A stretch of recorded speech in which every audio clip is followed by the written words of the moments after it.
Welcome to the Tri-Nations. 3 nations, 1 spirit.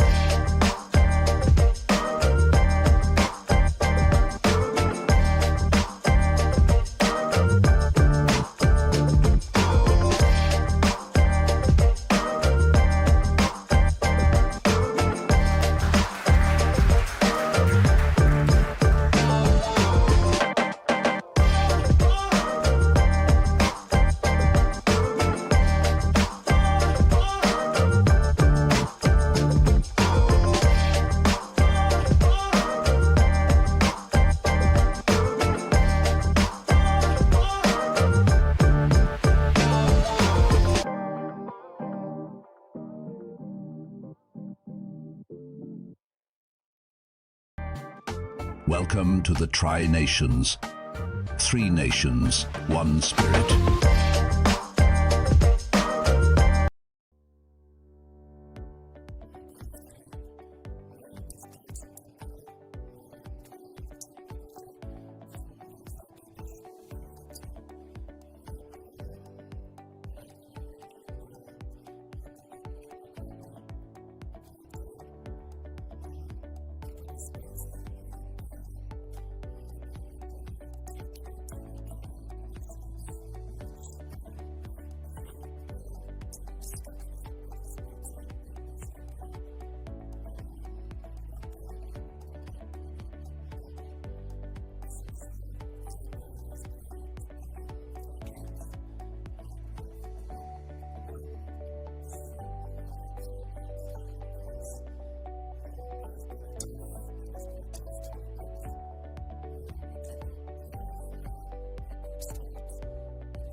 A very warm welcome to Cricket Malawi Tri Nation Series 2026 live from Blantyre in Malawi.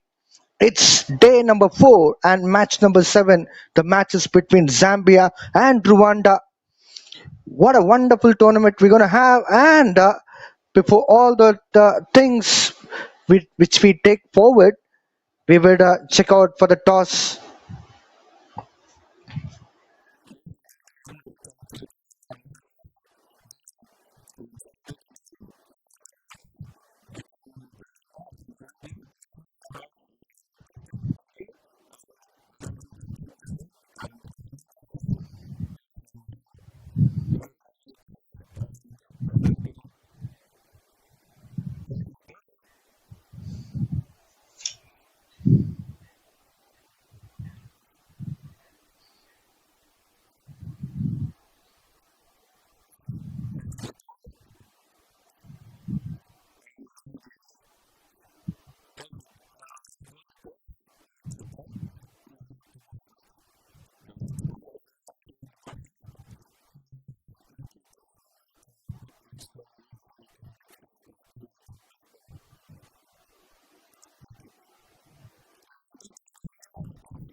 Zambia won the toss and elected to bowl first. Let's see the points table here. Home team Malawi is in top of the table. They played 4 matches, won 2 matches, lost one with the points of 7 because in yesterday's match they was abandoned. Malawi versus Zambia, which was supposed to play.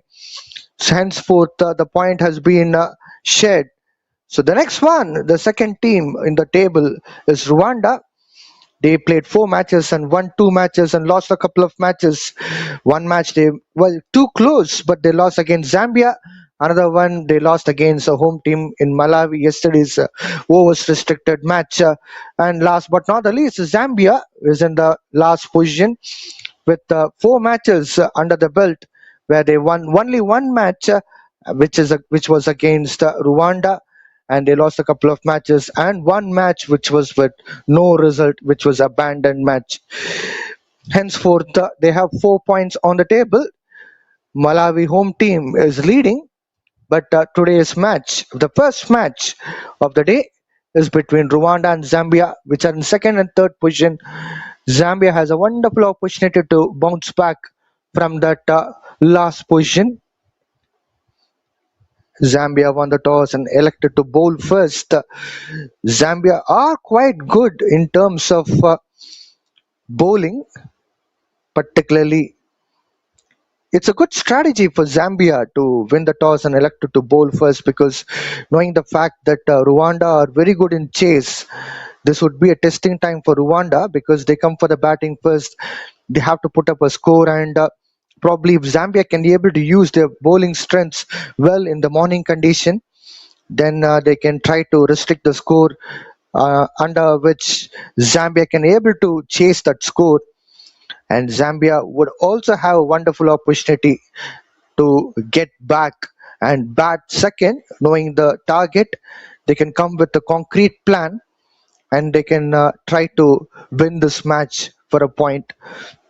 So it's going to be a beautiful day, sunny out there, good breeze also we can see as we see the flags flying high. Cricket Malawi T20 International Tri Nations Cup 2026. What a tournament so far we had. There were a lot of nail biting matches. The fights and grits, determination showed by the players from all the three teams were absolutely fascinating. And Zambia is no less than other two teams. They also tried to get back with a strong result in today's match.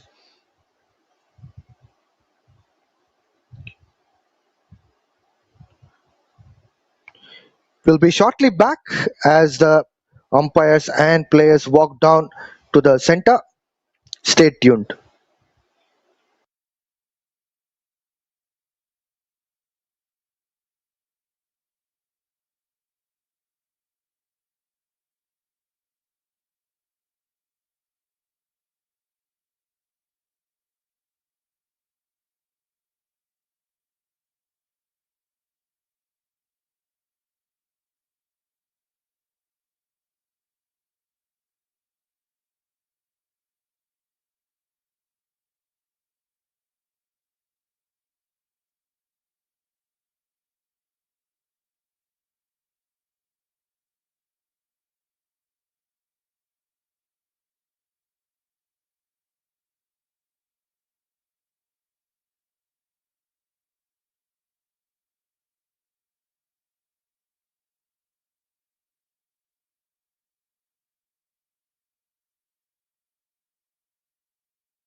Yes, we are back live in Blantyre, Malawi for the Cricket Malawi Tri Nations T20 International Cup 2026. Zambia is playing against Rwanda in the match number 7 of the tournament. They won the toss and elected to bowl first. No hesitation at all for Zambian captain to choose to field first.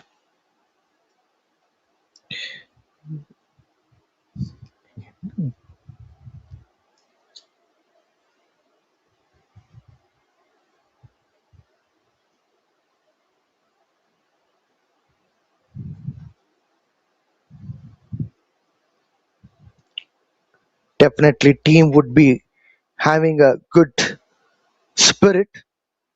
The hurdles will also help out them to perform better. They have very strong lineup in terms of bowling. Zakir, Robert, these are the two players who built a lot of partnerships in terms of bowling to make sure those wickets are coming in regular succession. Today is a fresh day, and players had good time yesterday as one of the matches got abandoned against Malawi home team. So it's a fresh day, hence they'll come back stronger because they were back-to-back matches as far as Zambia was concerned for the first couple of days. As it's sunny out here and quite a good breeze too around, we can expect some kind of movement of the ball in the initial few overs, particularly in the batting power play, where we can expect ball swinging around. This pitch also produce a lot of bounce, probably if our bowlers are trying to extract it. So we can expect some kind of bounce too, even in today's game.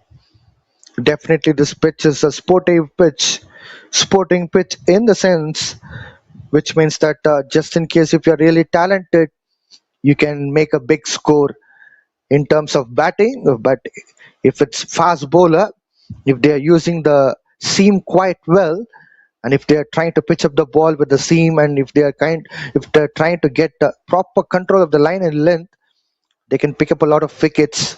And as it comes down to the spinners, definitely there's some kind of a support to the spinners too. Unless and until if you try to do something, probably for the leg spinners, the wrist spinners, if they're trying to use the wrist well, definitely it's going to be a massive threat to the batters. We have seen it numerous times in the past in the tournament. I have co-commentator with me, John and Combox joining me. Good morning, John. Thank you so much, Vijay, for your wonderful gesture. And also, it's a pleasure and grateful to be in the Combox with you again for the one more beautiful day in this Malawi Tri Nation Series 2026. Here we go for the first ball of this match, Rwanda versus Zambia. First ball played well on the leg side. Didier, the skipper of Rwanda team, picking up a single that was looking quite smooth leg glance shot.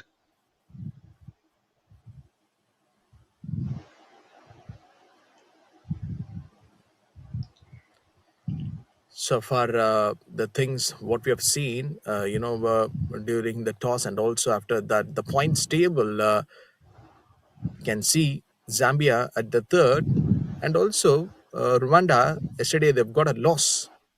So which means this match is more important one for Zambia. Definitely, John. There's one more thing which we need to look into. Yesterday's Zambia's match against Malawi got washed out, and due to that, the points have been shared. Henceforth, it's going to be a big challenge for Zambia. Unless and until they win this match, they could make sure that they are still in contest. That's a beautiful delivery from Ismail. Just one run he has given away so far in his three balls. And also to make sure, second and the third team, those who are at the points table right now. So not even that much of bigger difference in comparing to the points. So Zambia, if they are going for a big win in today's contest, obviously is going to be a different task. Absolutely, because one big advantage was that yesterday's match points were being shared. Henceforth, Zambia would have an edge upon Rwanda if they win this match, because Rwanda lost a couple of games. But for Zambia, it would be just other match which got washed out. It was a shared point, so it would be a good opportunity for them to get back on roll. Oh, that's a down the leg side delivery. Ismail was trying to go for the Yorker but couldn't able to execute it well. It went to the deep backward forward square leg for a single.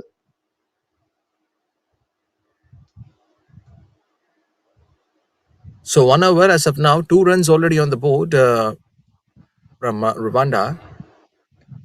Ismail has been the sensational wicket taker so far in this tournament, that too with the new ball. That was an extra bit of bounce which he has got. As I was talking in the first ball before it was delivered, that extra bounce can be extracted. Perhaps the bowler has that capability. So a beautiful over comes to an end. The first over, Rwanda with 2 runs without loss of any wicket.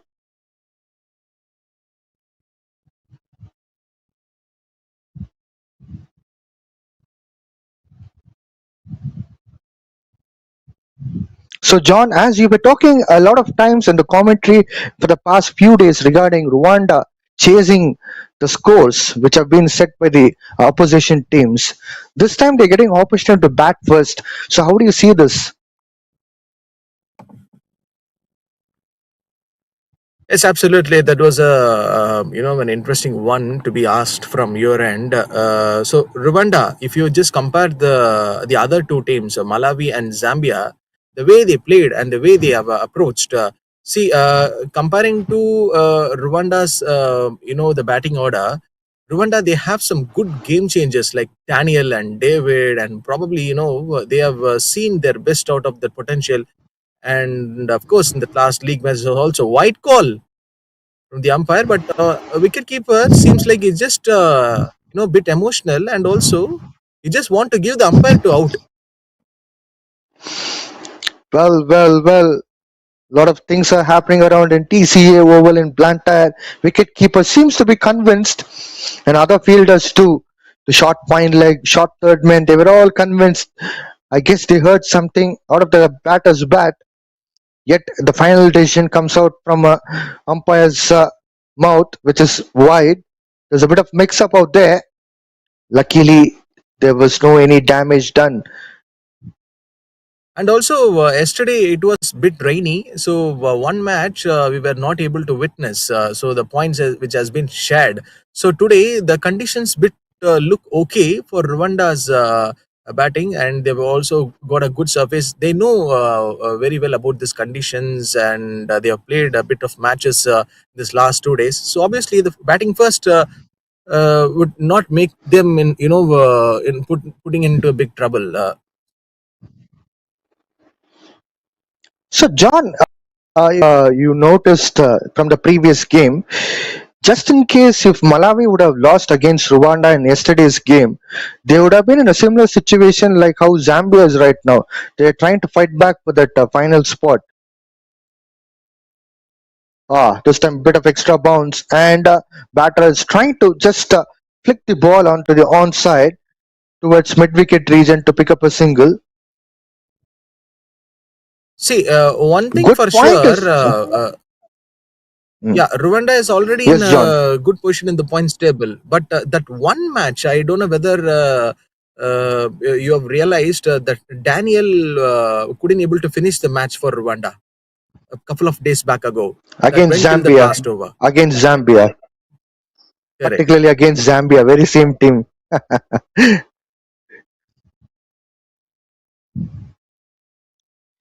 Well, Malawi were too good yesterday, especially in the bowling. Daniel picked up 5 for, and then there was good support from other bowlers too. Down the leg side, flicks the ball well by Didier. Didier is one of the reliable batters as far as Rwanda is concerned. If he can able to stand there for some time and if he can able to get a big score, Rwanda will definitely get a big total on the board.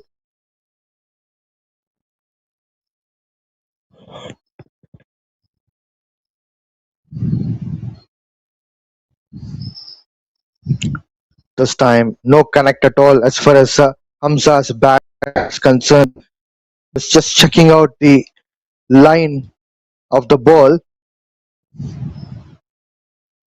So this match, what are the things that you were expecting from the Malawi, the home team, playing in the front of their home crowd? So and also they know, okay, third team Zambia is also in the contention. It's like keeping the knife in the neck of Malawi.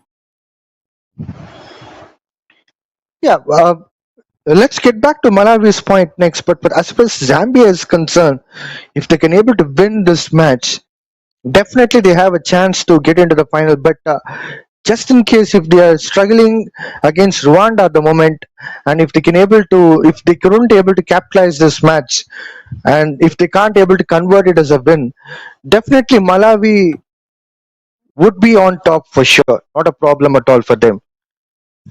As of now, Malawi is in a better position.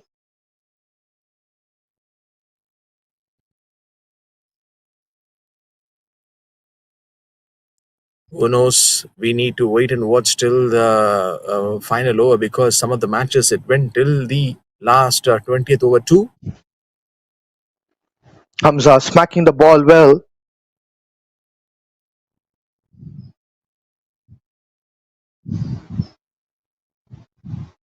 Well, it was Didier, in fact, who smacked the ball well on the onside to pick up a single, rotate strike to Hamza. Ismail continuing his second over. Hamza in on strike. Oh, that surprised Hamza. Extra bounce from Ismail. Well, this pitch still has something to the bowlers as well. It is producing extra bit of bounce.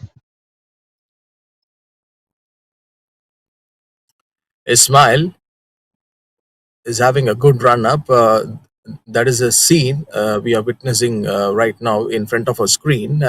And have a look at the jump and also the release from him. So it's slightly giving me the resemblance of Javagal Srinath and also some greatest names like Kapil Dev. And what was that boundary being gone? By its boundary, wicketkeeper couldn't able to manage to collect the ball. Unfortunately, a boundary will be coming in the form of extras. Bowler wouldn't be happy about it. Look at that extra bit of bounce, and as it goes to the wicket keeper, it was a bit uneven, as we all knew about this circumstances even for the past couple of days, where the uneven bounce to the keeper, it has even injured Malawi's wicketkeeper too in yesterday's match. Stepping down the wicket, Hamza hits the ball towards the third man region to pick up a single again. Runs are flowing as far as Rwanda is concerned, they would be a bit happy that although it is a slow start, but it's a reliable start. Surely, as Zambia in today's game, they would be probably coming with some fresh energy, and they know like exactly the things have happened so far in this last past few days, and they didn't get a game to play yesterday because of the rain has been interrupted. That's a good shot from Didier. He has hit the ball towards mid on to pick up a single. A single has been picked up again. This over seems to be productive over for Rwanda. A lot of runs coming, irrespective of whether bat or not. Runs are flowing for them. As of now, they are with run rate of 4 per over. Definitely, they would be expecting to improvise that. This time, he has changed the face of the bat in the last minute. Hamza tries to hit the ball towards third man region to pick up a single. 3 overs gone, 13 for no loss.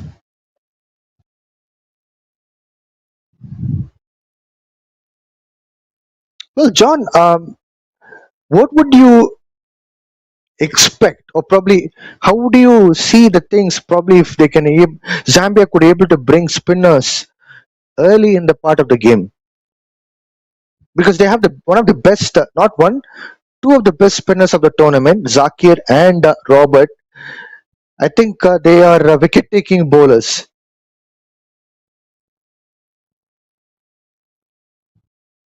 As of now, in this last few days, we couldn't able to get to see the spinners, the words which you have mentioned, the right bowlers, but particularly they know this is an important game. I think they should Ah, bring those bowlers.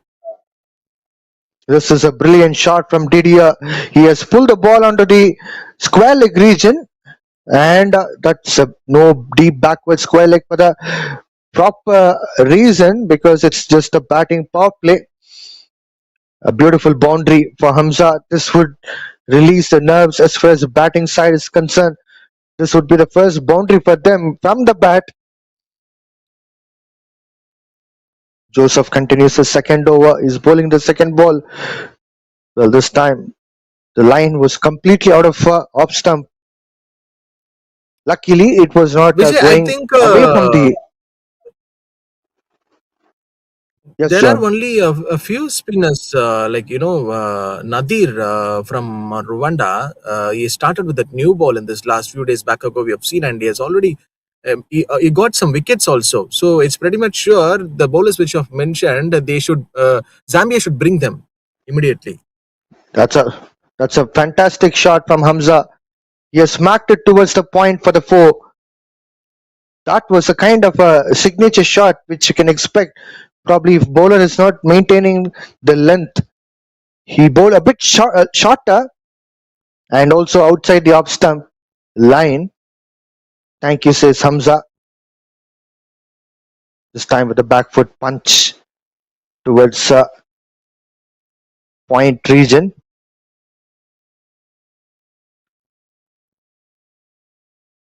Yeah, definitely they have to utilize the best bowlers from the team. Very important. That's a quick single. Beautiful running between wickets by these two batters, Hamza and Didier. A good call as well from Hamza.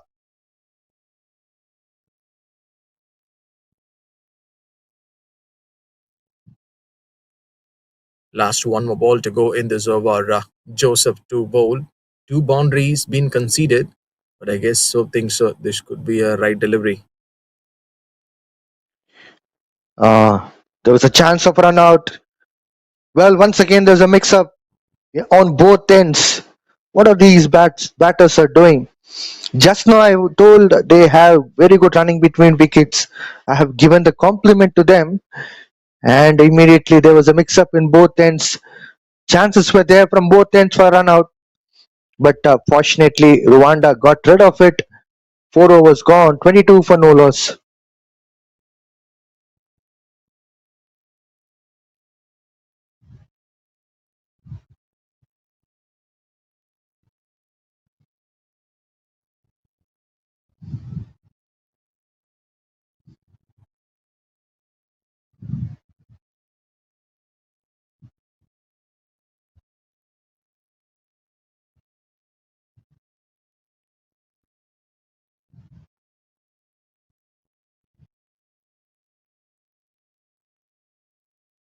So Vijay, when two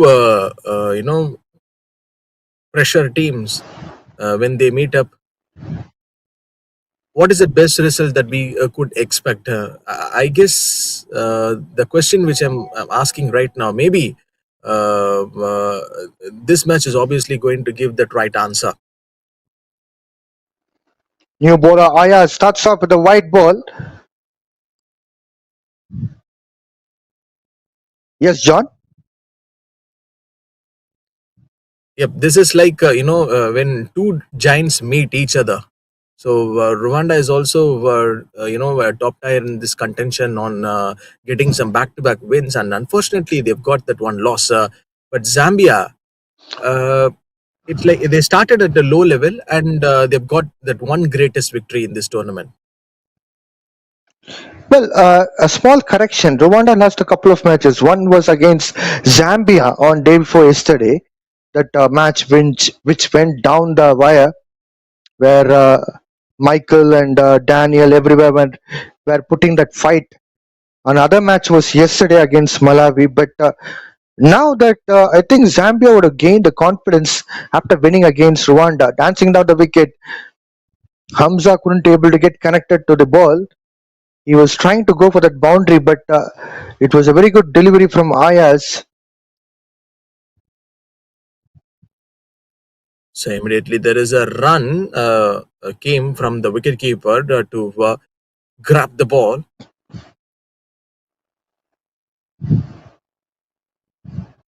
This time it's a good pull shot from Hamza, but it'll be just a couple of runs. If they go for the second run, no, they are sticking on with just a single.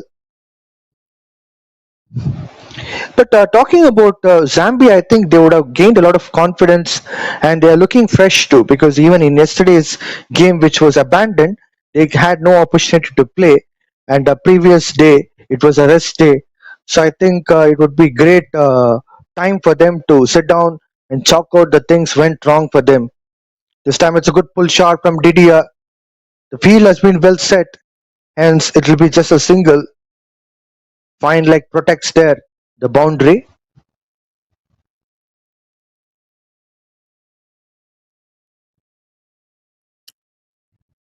Rwanda started very good in this tournament with some great batting approach. And also the essential part is that the top orders played really a fantastic knock on scoring some runs at the top. Hamza, 14 of 21.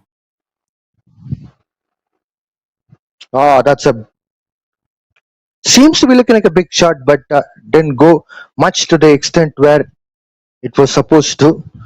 Once again, a single comes up. 26 runs on the board already for Rwanda. Last ball coming from the Ayas. They still have 1.1 over left for the completion of power play. It is a slow start, definitely, as far as Rwanda's capability is concerned. But as far as not losing the wicket is concerned, Rwanda has an edge. Well, Didier didn't read the ball well as far as that extra bit of bounce and the short pitch ball.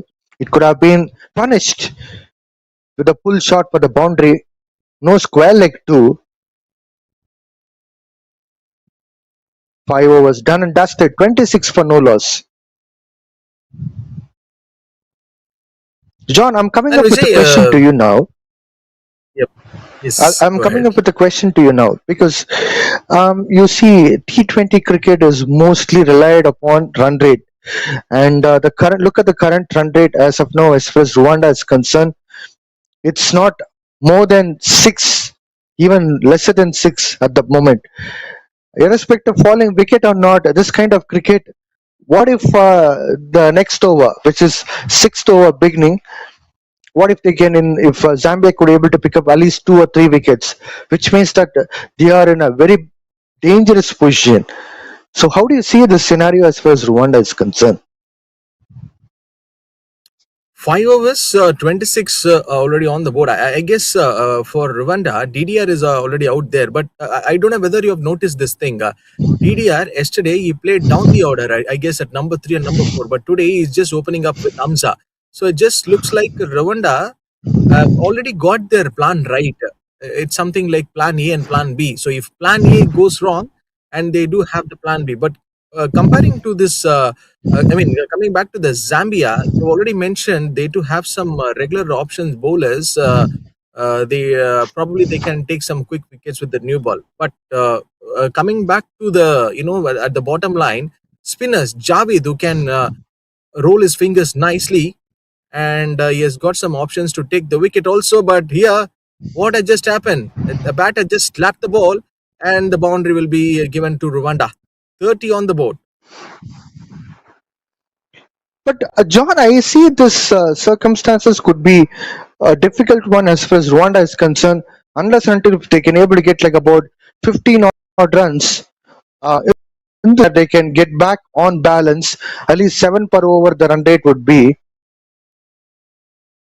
But see here, losing some of the early wickets can make this slow the scoring rate, and it might put pressure on the middle order. But as of now, the opening slot is absolutely filled, and they have ticked the that boxes very smartly. Amza and Didier. Can you feel some differences when you see that last match how Rwanda approached? It's like a complete collapse. I guess 21 for 3, or if I'm not sure. But today, it's a different scenario, bro. But I would like one point here. I'll get back after this ball. Yes. What I would like to say is in previous game they went for an attack, but they had wrong shot selection and they got sabotaged. But in today's game, they are playing too defensively, and no runs are coming from the bat, which would be sometimes again it would be a poor tactics. What if the wicket falls in between? That would be a big problem for them. Javed goes for an appeal. Maybe he was just thinking there might be some slight point of contact with the bat. Straight umpire, he is having one more eye. So which means his third eye says, no boss, that's not a wicket. There is no point of contact. 6 overs done and dusted. Rwanda, 30 on the board for the loss of no wicket.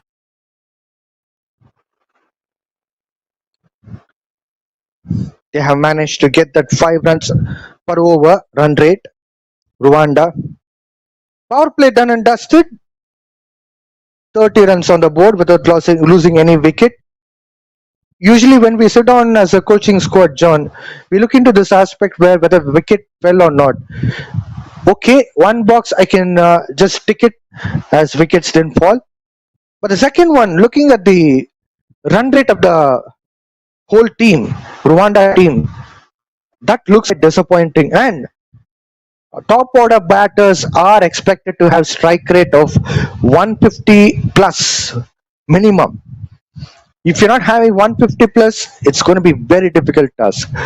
It's T20 cricket. It's not ODI. It's T20.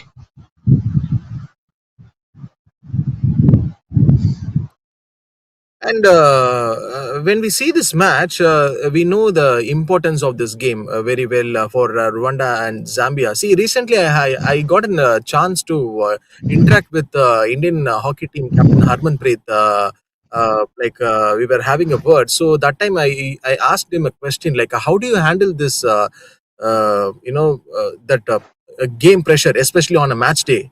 So he just reacted me with a good smile, and he said that it's all about the preparations. Just only one word, but see, in that one word, I get to know a lot of answers and the way the body language of an athlete's, on handling the game pressure on match day. So you are also, being part of franchise cricket, and how do you see this?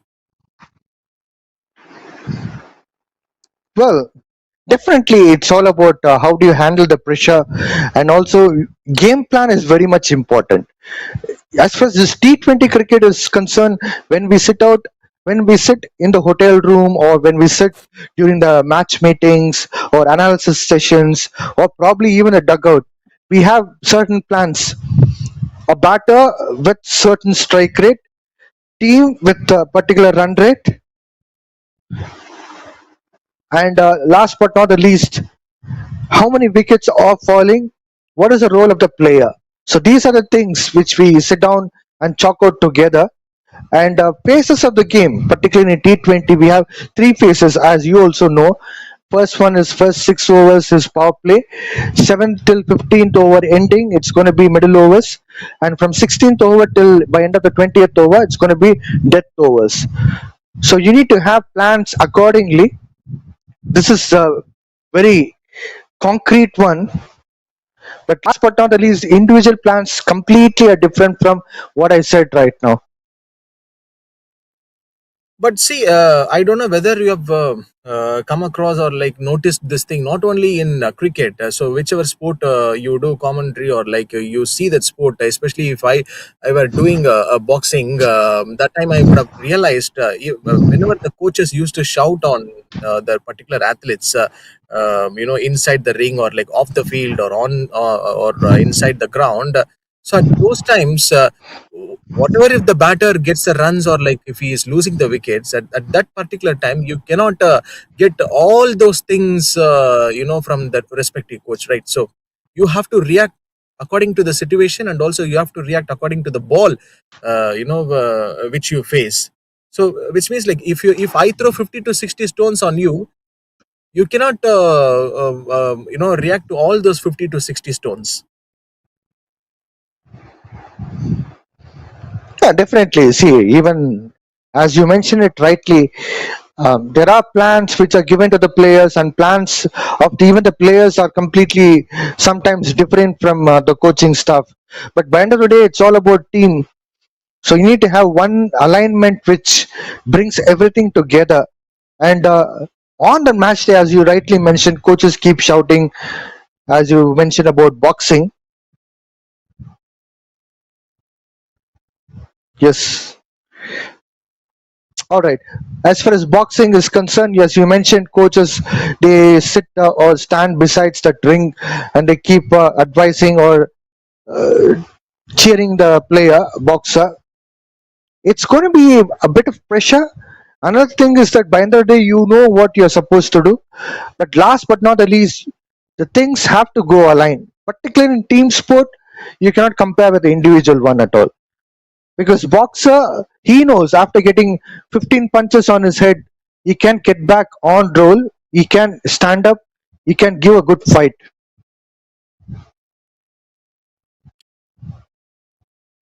But anyhow, so for an athlete, that one thing probably would be hitting and running in their mind each and every day is not to give up. So same here, Amza and Didia, they knows, okay, this is not the scenario that they don't want to give up easily, and good running between the wickets, and also a great partnership is still on the flow in this first 7.3 overs.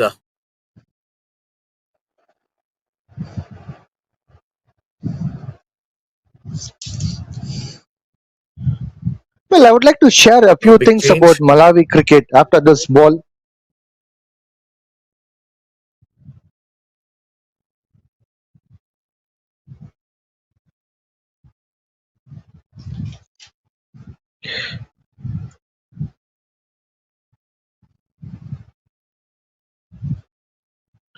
In 2010, Cricket Academy was formed by cricket enthusiasts from Malawi. They started Cricket Academy in 2010, but before that, they were only selected few players who were getting opportunity to play cricket around in Malawi.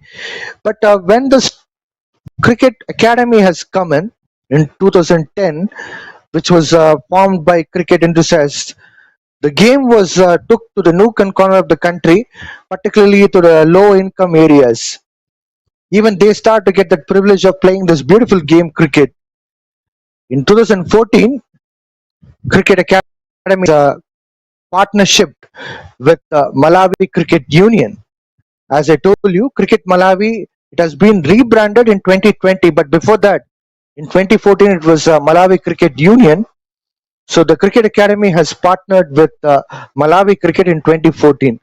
So the cricket became a global part, particularly a game which brings in the people from different areas and different classifications in Malawi.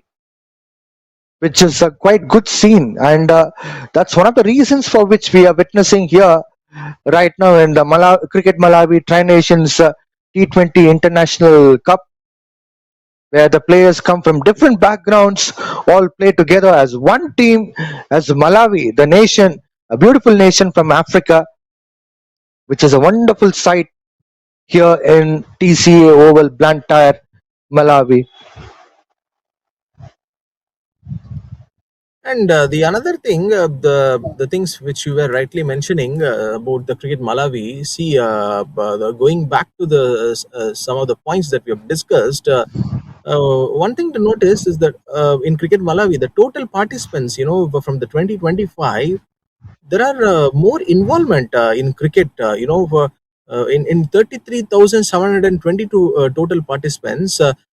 Half of the ratio, if you have seen, 24,237 were involved in cricket. Boss, this is serious. Something, it's not a joke.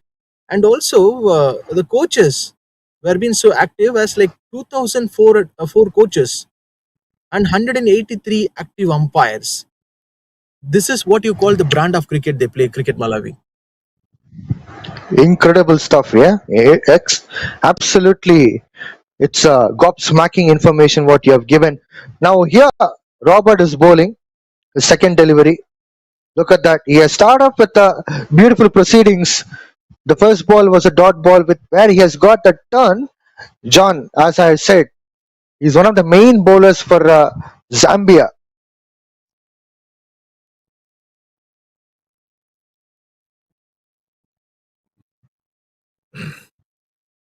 Already you thrown a gem on Daniel, but now today you are putting a gem on Robert. Let's see what this champion gonna do.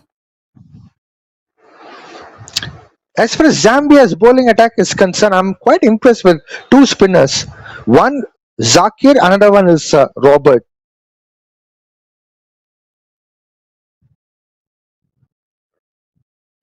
Thank God, Robert is not, wearing that towel or like what do you say? There is a former England cricketer, that left arm spinner Monty Paneser. I don't know like whether you come across this name, such a legendary bowler. Similar kind of action, Definitely, I but know. he is bit slow. Reverse one from the batter, 1 run. Who doesn't know Monty Panesar? I can still remember his debut. It was in 2006 against India, particularly. But he's a little bit slow when he releases the ball, and also his run up coming out of the crease. Immediate reaction from the batter towards the ball. Should be another run for Rwanda. Oh, are they win for 2 runs? Just we have to check. I guess they went for 2. Yes. 9 overs done and dusted. Rwanda 43 on the board for no loss. That's beautiful running between wickets. These two batters, Hamza and Didier, they have picked up 2 runs where they converted that single to 2, which is a very good sign as a batting unit.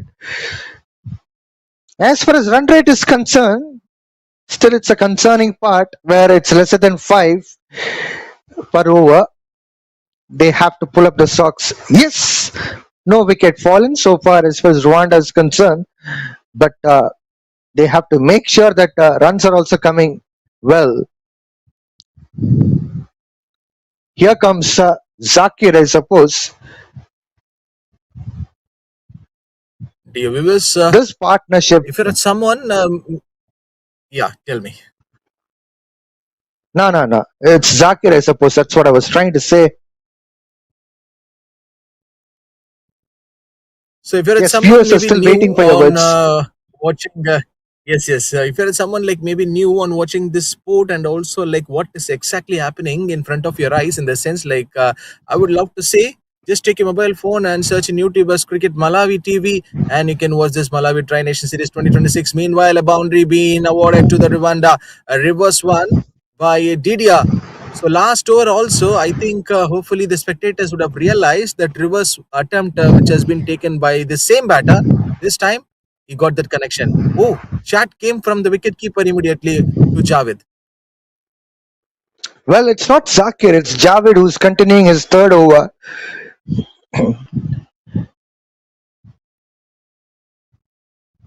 And the wicketkeeper is still looking where the ball is actually going. So a smile. This time, Vijay, that DDR got that reverse attempt perfectly. Well, that's how the thing should be. Although it's a bit late, but still, it's something which Rwanda can take it forward. 2 runs are short as far as getting 50 on board, as far as Rwanda is concerned. And 4 more balls left for the completion of 10 overs. The strategy should be completely different as far as Rwanda is concerned from here on, because they have this partnership of 50 plus on the board. Perhaps they get those 2 runs and more, but after that, it's all about how you take it forward.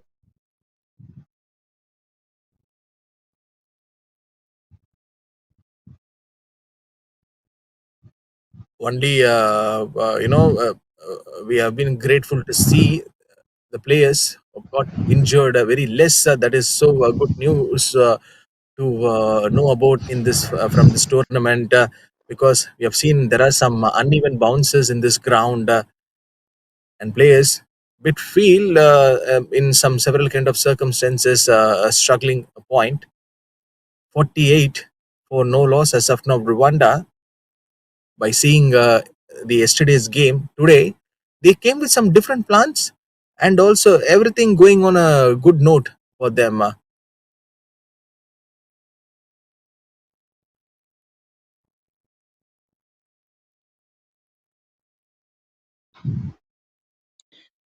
Well,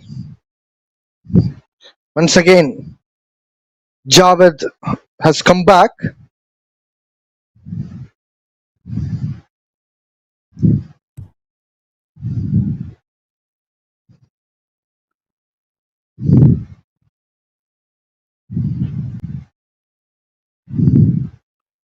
Still a few more deliveries to go in this over. India is looking in a very comfortable position. No proper adjustments, but still a flat strike came from this batter. So, which means this single will be giving the 50 runs on the board for Rwanda.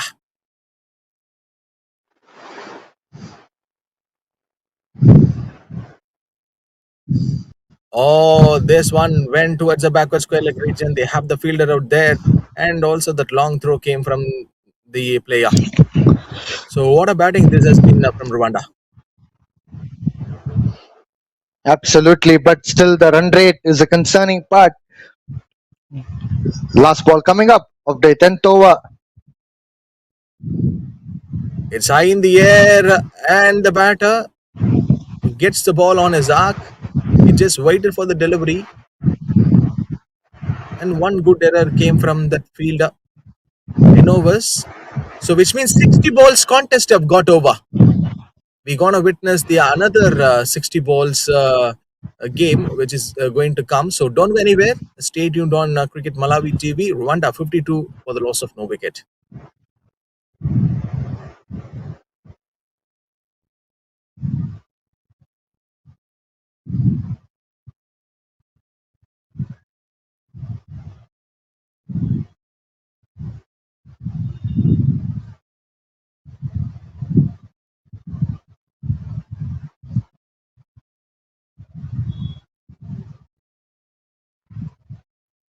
Robert to continue his second over. He has bowled quite well as far as his first over is concerned. Didier is on strike with 18 runs on board. He has bowled so far. He has batted so far for 21 balls. Well, that's a good turn to start off the proceedings as far as second over is concerned. Robert, he needs a slip for sure.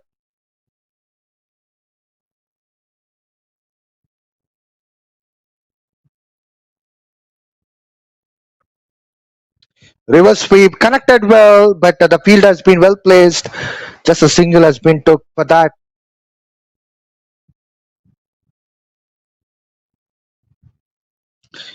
John, did you saw the first ball how it was as far as from Robert was concerned? The turn. humongous turn. We'll get back that point. This time it's inside out shot to pick up a single. Hamza quickly going for a single to rotate strike to Didier. It's nothing but surprised on that because you are throwing a lot of gems on Robert, right? So that is what the result. This time, once again, a quick single has been stolen. I would call this term stolen for this because there was no run at all, John. Look at that run which they have converted. But Vijay, yesterday, not only yesterday, right from the beginning of this tournament, you are playing as the 12th man for Cricket Malawi. But I guess Zambia needs your help today. What about Rwanda? Why did you leave out Rwanda alone? No, they are having a very good news because 55 for no loss. Their top orders are doing a brilliant job. Stepping down the wicket, played well. There's a bit of footwork there by Javed and chance for a run out. Well, the batter has reached safely inside. That was a beautiful throw, but it was a bit late. Probably it could have been thrown quickly, but running between wickets was par excellent. So you mean to say, John, that you are there behind Rwanda? That's why you are feeling comfortable? No. We don't want Rwanda to win or lose a game in any sort of cause because Daniel is already out there and David is out there for Rwanda. So they can do that favors for Rwanda, for their own team itself. This was a beautiful delivery Because from Robert. It's spun.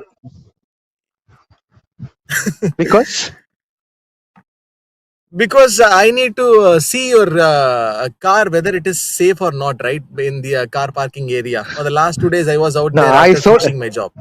I sold my car last night, so I came by walk. 11 overs, 57 for the loss of no wicket here, Rwanda.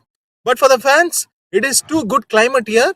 Comparing to the yesterday's game, one match was completely disturbed by the play. But today it's all very good and clear sky. And hopefully, I think so, we will be expecting some great matches which is going to come. And tomorrow, don't forget, dear viewers, the grand finale is going to come. Who is going to play in that grand finale? Either it's Rwanda or Malawi or Zambia. But this match will give you the clear picture.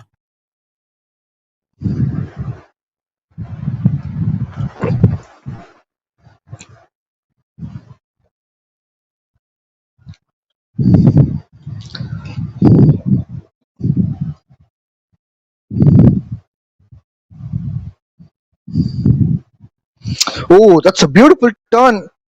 And the ball is heading to the boundary. We need to check out for the umpire whether it's going to be from the bat. Absolutely not. Umpire signal bias for that, which means it will be falling into the extras column. But it was a lovely delivery. First slip should have been placed.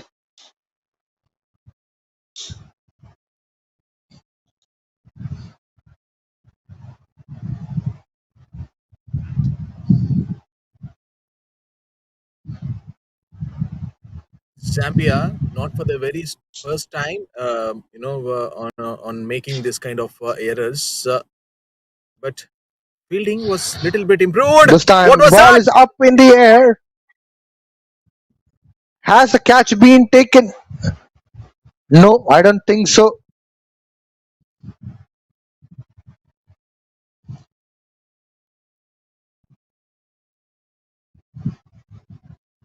What a game this far has been. That's a good cut shot. Has it diverted? Oh no, it has bisected the both fielders. It has gone to the boundary. Fielders were completely clueless. Runs are flowing at regular succession as far as Rwanda is concerned. After the 10th over, they start to pick up a lot of singles, and after that, now they're getting boundaries. The first boundary was in big bias. I mean, sorry, it was bias, and now it's a boundary from the bat. It's a cut short. Ball has headed to backward point. Single has been taken.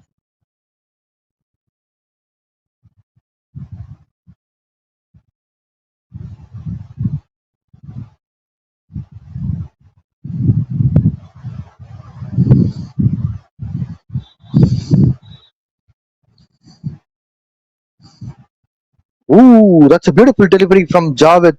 What a comeback from him.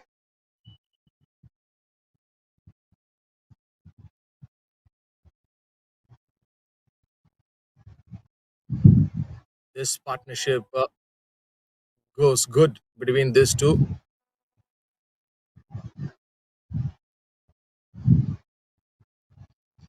12 overs gone. 67 for Nolas. Rwanda are with the flying colors. They would be expecting some kind of a fireworks in next few overs.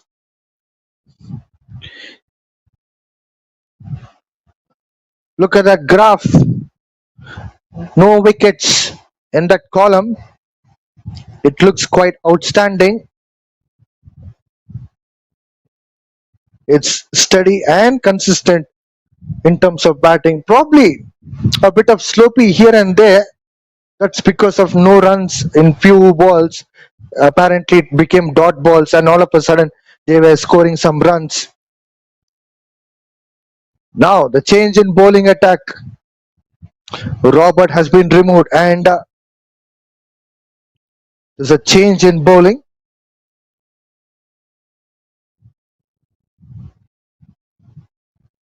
So, John, I was expecting some kind of interaction with the viewers. What happened?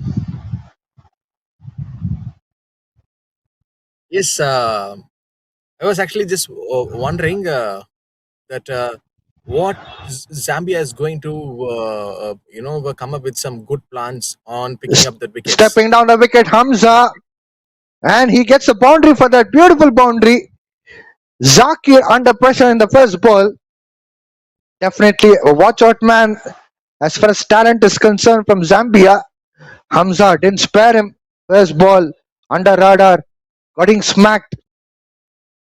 Will they go for an attack as far as Zakir is concerned? Will they demoralize him?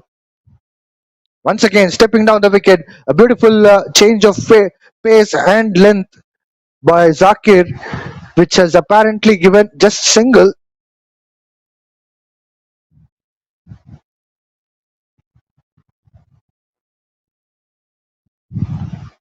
Didier is on strike. Different approach so far, Rwanda in this game. A massive, a big wide from him.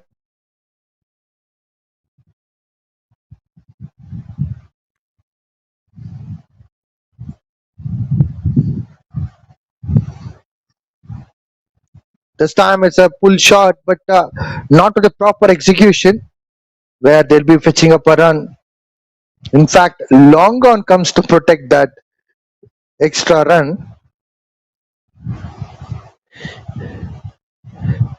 A single has been took for that. As far in tournament, we have seen the team who bats This time, first, ball is up in the air, and a catch has been took. Hamza gone here. Zakir is a man who produces the first wicket as far as Zambia is concerned. Main man Hamza, who scored 39 runs from 46 balls, got dismissed. Now Rwanda have to look into their tactics and strategy. First wicket down, Zakir, as I was mentioning. So being a broadcaster, Yes, John. and sometimes it becomes a nightmare for us, for commentators, especially when we were about to say something like the other thing might be happening in front of our screen. So the same scenario I have faced right now, not only for the very first time, but here I was just about to say maybe Rwanda have the slight chance of creating the opening part. I mean, for 100-run partnership for the opening wicket, but just now something you have thrown a gem. I guess you have thrown a gem on me. Well, forget about throwing the gems on each other, but Hamza is searching for you.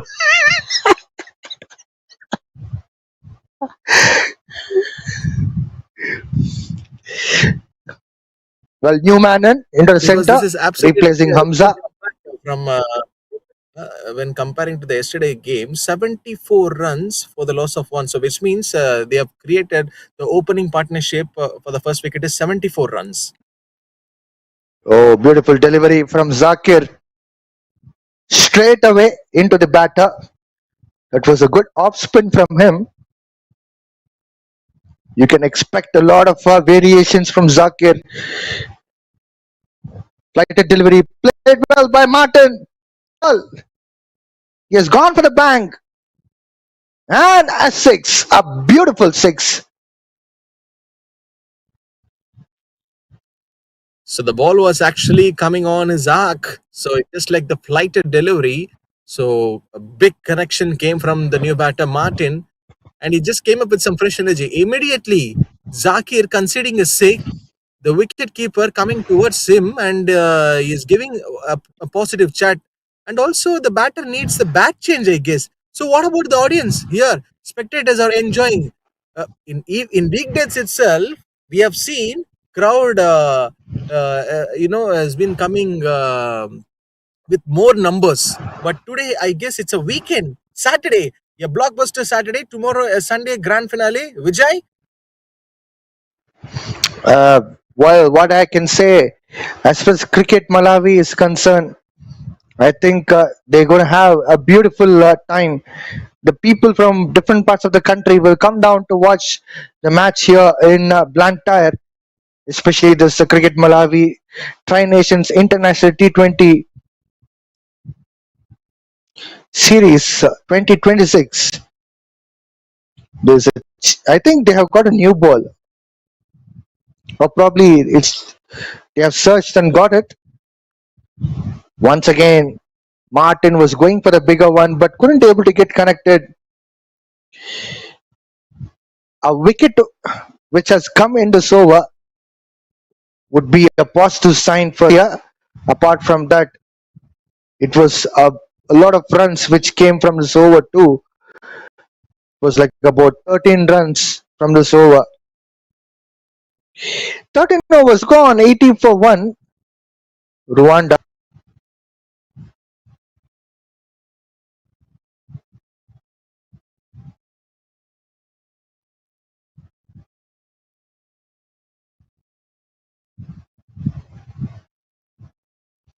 Here comes the partnership.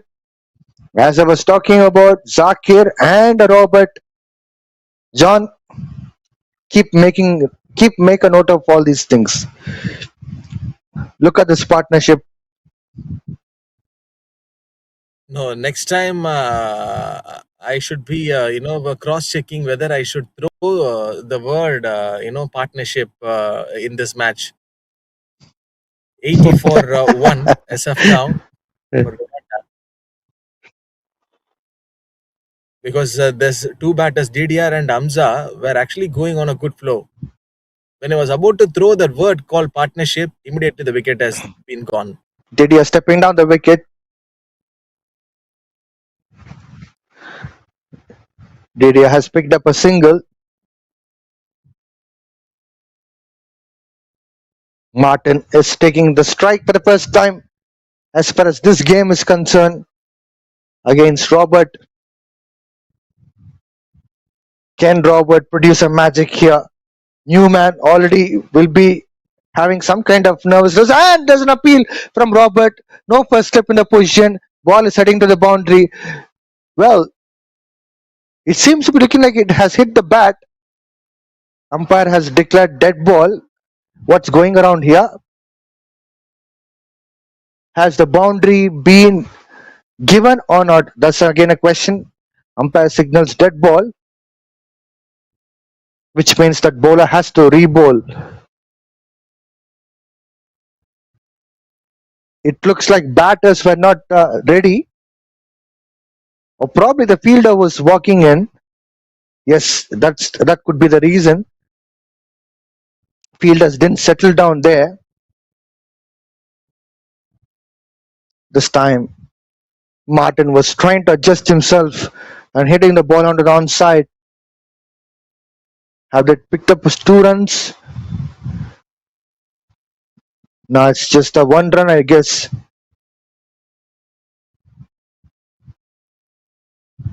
2 runs. Oh, that's good running between wickets by these two batters, Martin and Didier.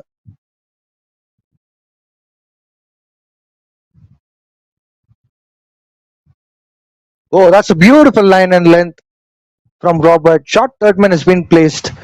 I'm not sure for what reason short thirdman has been placed, but if the first slip is in position, definitely it could be a chance for a wicket. This time the ball spun away from the batter, Martin. Martin had no clue at all.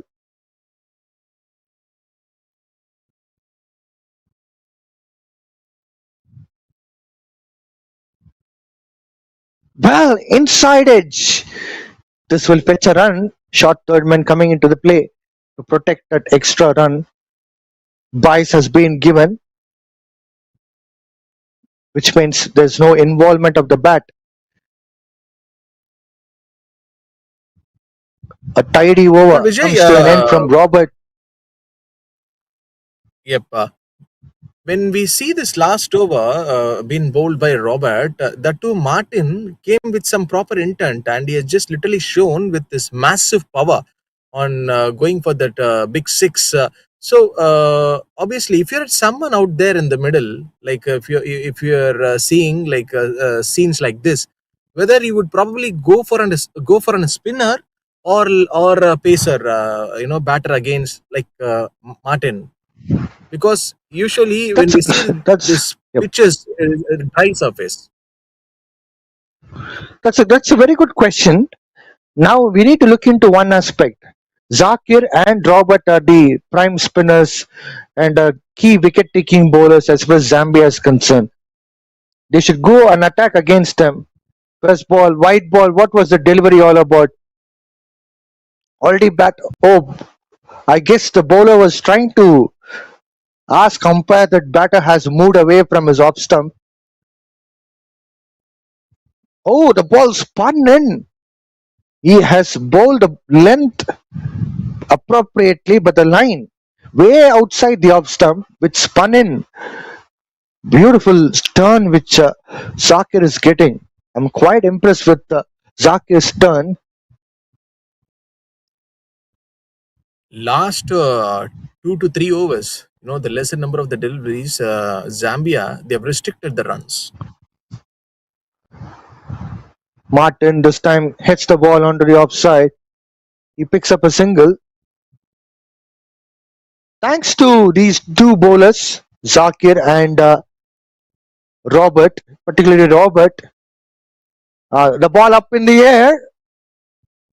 Fielder, oh my words, what was Fielder doing there? This should have been stopped. This should have been stopped. This is a quite basic cricket.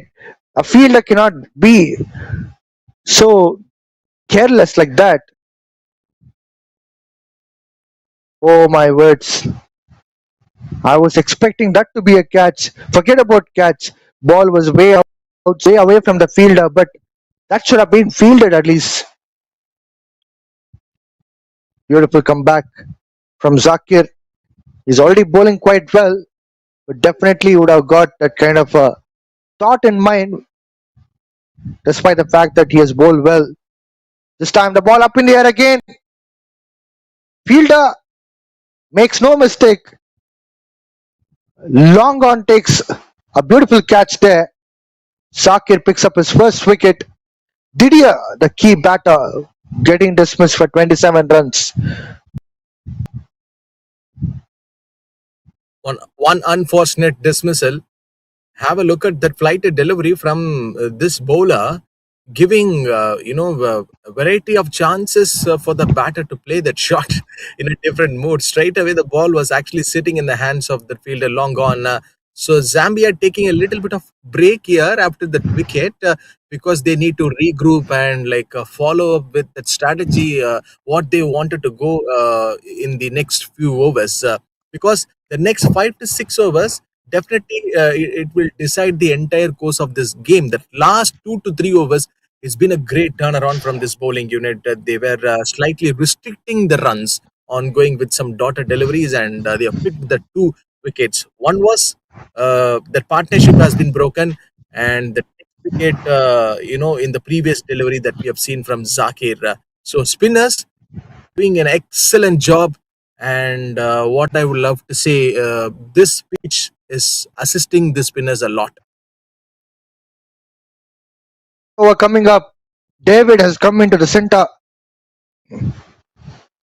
First ball, he has gone for the back foot punch to pick up a single. He has opened his account with a single. 15 overs gone, 90 for 2, run rate with 6 runs per over. So, John, I would like to add 2 points. First point is that Zakir has come with a tremendous game plan. He was bowling way outside the batter, almost wide, because he has the turn, off spin turn, which can pitch from outside the off stump line to way inside. It will get into the batter. That's one of the confidence he has, and he has bowled to that particular way outside the off stump line. I would say fifth or sixth stump line, and it has turned. And second thing, he saw Didier was urging himself to play that shot time and again. The first one, which he has got boundary, was onto the offside. The second one, he couldn't be able to resist himself.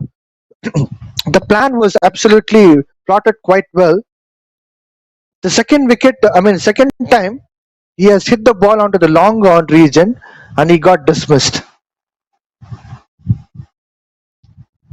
Yes, correct. Because what is the real reason behind in that on Zahir picking up the wickets in that last over?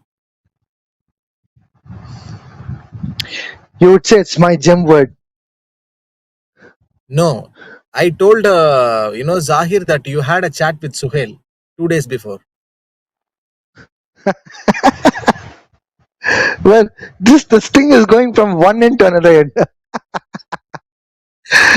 All right. The non-striker wants a single here, and the throw came. Oh my word! This should be probably a misfield and also some lack of concentration from the wicketkeeper by not seeing the ball. Well, John, second point which I would like to make is, haven't I told about the bowling partnership between Robert and Zakir? See, Robert has picked up a wicket, hasn't he? Well, I'm surprised that he hasn't picked up yet.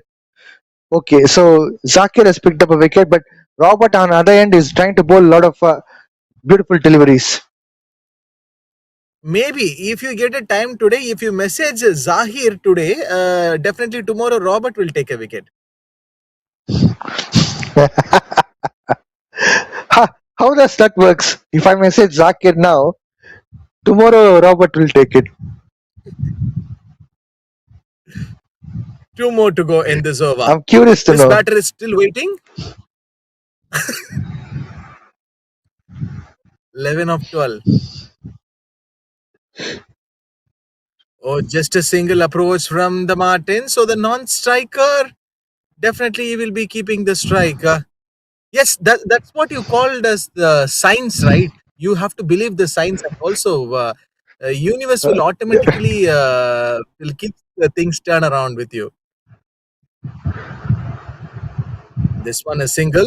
So only one run to finish off this over. Good over from Robert. So we were talking about you, Robert. Thank God you didn't say telepathy. Well, so beautiful bowling from Zambia in today's game. Rwanda are still 2 runs short for the 100 on the board. 16 overs done and dusted. Already they are in the face of death overs. First over is already gone as far as death over is concerned. Still they have 4 overs to go. Can they able to get that 140 runs? Because we have seen on this pitch, on an average, they are trying to get 140 plus runs on board. So can they able to get that score? So that's the question now. maybe Rwanda need not a slight edge. They need a big edge. They need a big mountain to climb. See, when you just go back and see the scorecard of after the completion of first 10 overs, Rwanda, I guess they were 60 or 70 odd runs. But now, in this last 5 to 6 overs, what a great bowling stuff this has been from Zambia. They were just restricting Rwanda in the order of like 20 to 30 runs. And also, they picked up 2 wickets. This is something a scintillating stuff from Zambia. To bring in my observation, look into Zakir and Ismail, and also Javed too. They are trying to bowl in the stump line as far as offside is concerned, and they are trying to make batter to get that going for the reach. They are compelling batter to go for that reach, so it would be very difficult for them. The batter swings. So he didn't get the proper connection. Ismail, jersey number 7, tall bowler, and he has got that big reach. A big opportunity for him to pick these 2 batters out. And also, he's not taking that much of longer run up. Maybe it's because of that, that the caliber which he is having, and coming out of the crease, adjustments were made. So just a single. So the last 2 overs, Vijay, Rwanda dealing with only singles and the 2 to 3 runs, no boundaries. Which is a good sign for Zambia. They are bowling quite well. They have a target and they have come up with a target. They are attacking as per the plan. Look at the delivery. Oh This my one words. goes Just for a a wide, wide. and Ismail can't believe it. So Vijay, Get, yep, you are yep. getting any thoughts like why Ismail, is not having that big and longer run up? Still, he has got that good fitness, and he has got that energy very well. He can bowl bit longer run up, right? He can take that longer run up. Definitely. I'll get back to that point. Ooh. Change of pace. 100 runs up for Rwanda. And I'm just surprised at how it didn't hit at the stumps. Well, to answer the question, I don't think Ismail is a fast bowler. He is right arm medium fast bowler. First thing, look at it. Look at his action where he's trying to going for the jump and trying to release the ball. He's not a quick bowler. Look at that keenly, closely.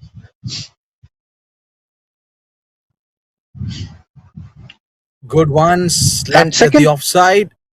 Surely there will be the 2 runs will be coming for these 2 batters. absolutely good running between wickets by these 2 batters. So talking about Ismail, I think he has that medium pace action. Second thing, trying to conserve his energy. I think he's comfortable with the shorter run up with that action. And look at his shoulder pace.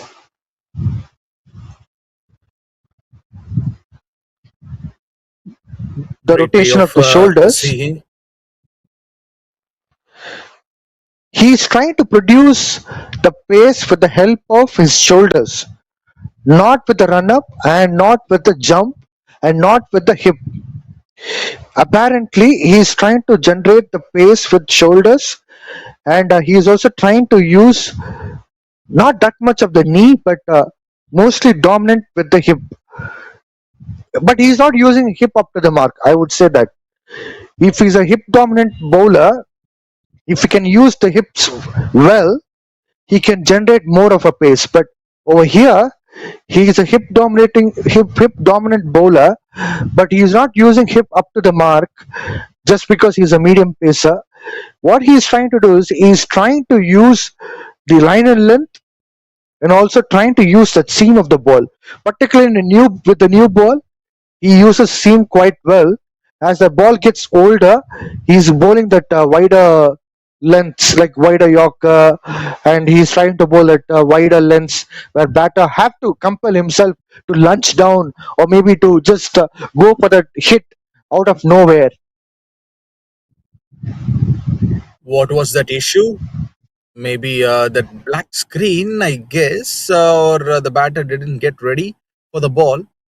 So 3 overs, which is left to go in this first innings.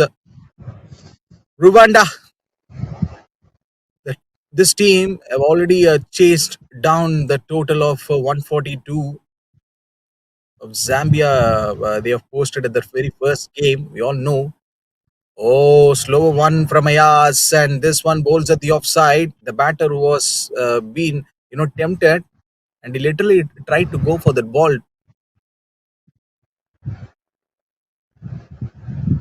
When I was a kid, I used to think differently in terms of playing the shots, particularly the T20 era would be coming up.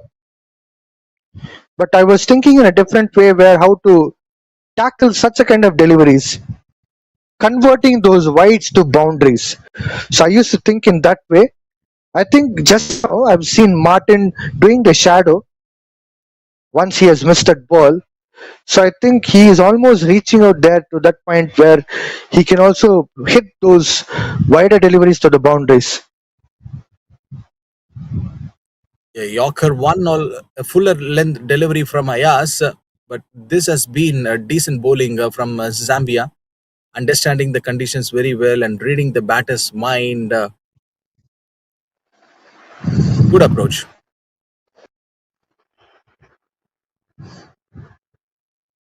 105 for 2 in 17.2 overs.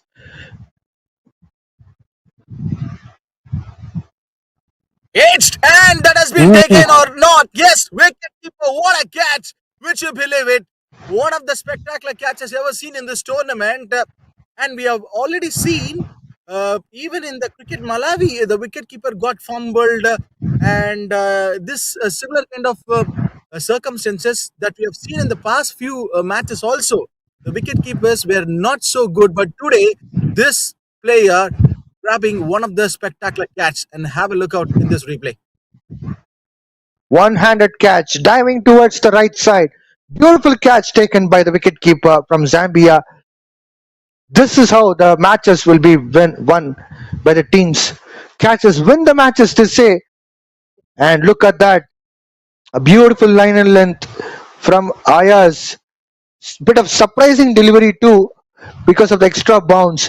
Wicketkeeper had judged the ball way in advance and he went to the line of the ball, caught it comfortably with a single hand with a diving effort. Beautiful catch there by the wicketkeeper. I would rate them as one of the wonderful catches of the tournament. We have seen some phenomenal catches, but this is one of them. I guess it should be Musanda Yamba. One more wicket down. Of As far as Rwanda is concerned, Ayaz is on hat trick. what's Goodness here, me. bro? What's happening? This is not the scene that we wanted to see in this match. Oh, that's plum. You don't need to wait for the umpire's decision. So that was stuck in the middle, and straight away the new batter will be going on to their pavilion to their respective place. It's like 2 balls, 2 wickets, back-to-back wickets for Ayaz. What an over! Can we able to see a hat trick here? We have seen a 5-4 from Daniel yesterday from Malawi. We have seen a couple of half centuries. But can we able to see a hat trick here? Also, we have witnessed a nail-biting match in the previous encounter Vijay, between the secret of Zambia and this thing, Rwanda, which went down the wire till the last whenever ball of the 20th over. But now, yes,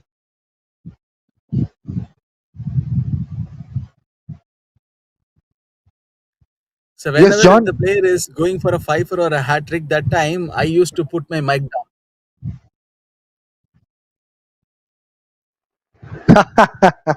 All right, this time you can lift your mic up. Not a hat trick.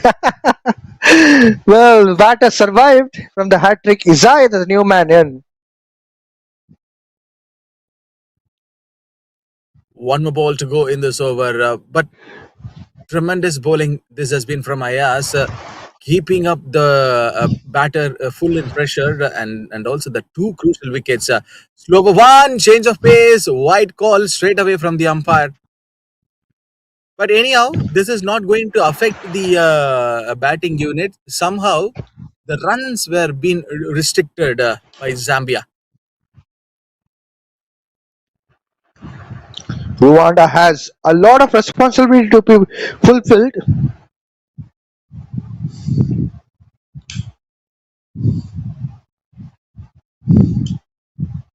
Oh, another concern in the fielding department for Zambia. So 18 overs been bowled, 107 for the loss of 4 wickets here. Rwanda, Rwanda has a 4 overs to high go. responsibilities on the shoulders. Rwanda has more responsibility on the shoulders as they come back to bowl because there isn't much score on the scoreboard. If they have to restrict Zambia's chase underneath their score, what they are putting up now, they have to come back with a stronger bowling attack. They should blaze the guns. In the power play, at least they should try to pick up minimum of 3 wickets, and they should try to not give away any kind of extras or boundaries. It is possible, but it requires a lot of discipline as far as bowling unit is concerned. So Rwanda have to still believe in themselves. They have to believe on the bowlers. They have to believe on the captain too.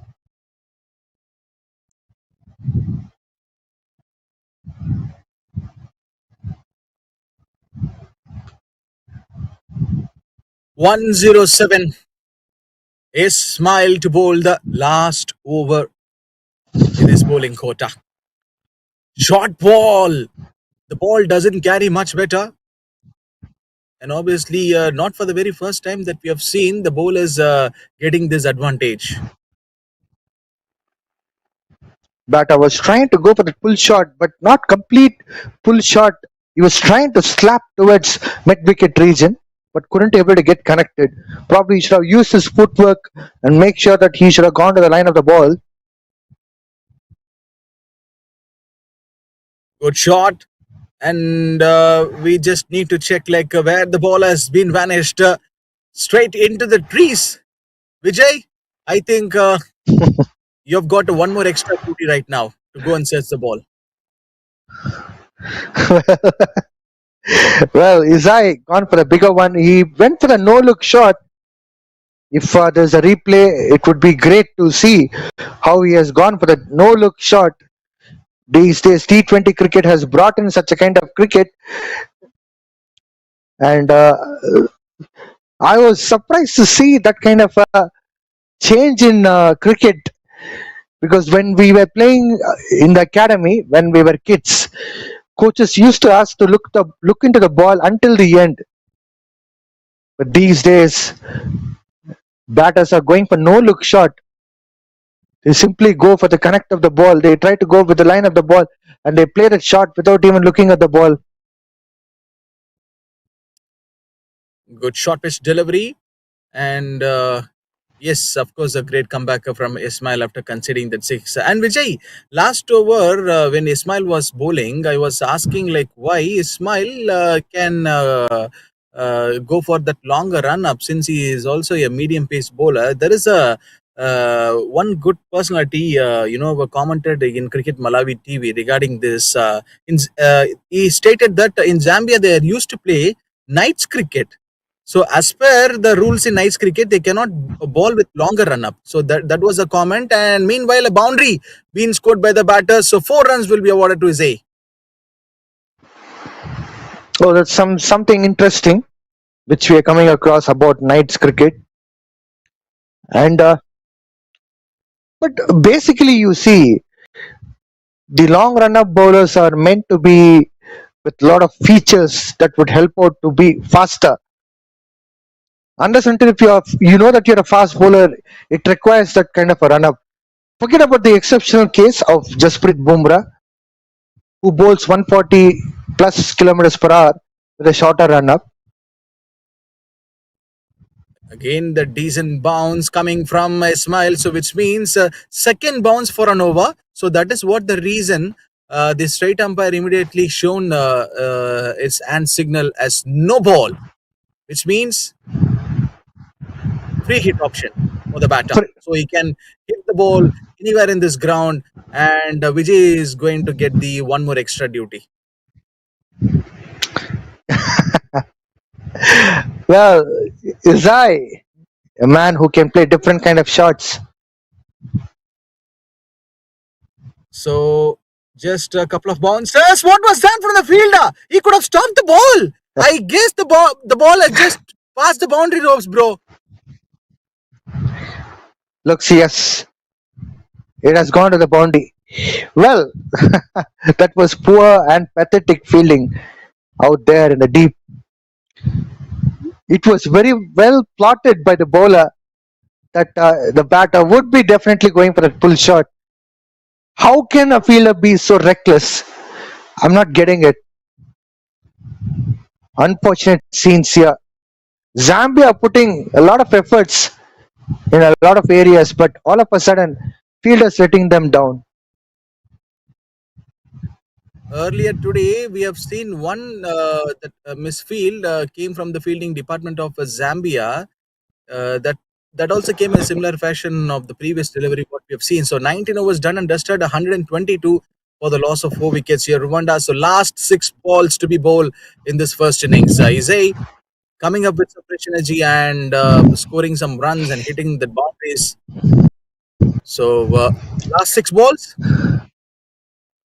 what they gonna do? So, John, you have very good interaction with the Cricket Malawi TV audience. So, you can also throw the question to them. Yes, obviously, whenever I say something, I'm throwing questions. There are some, fans of you coming and replying to my question. Fans of me replying to your question.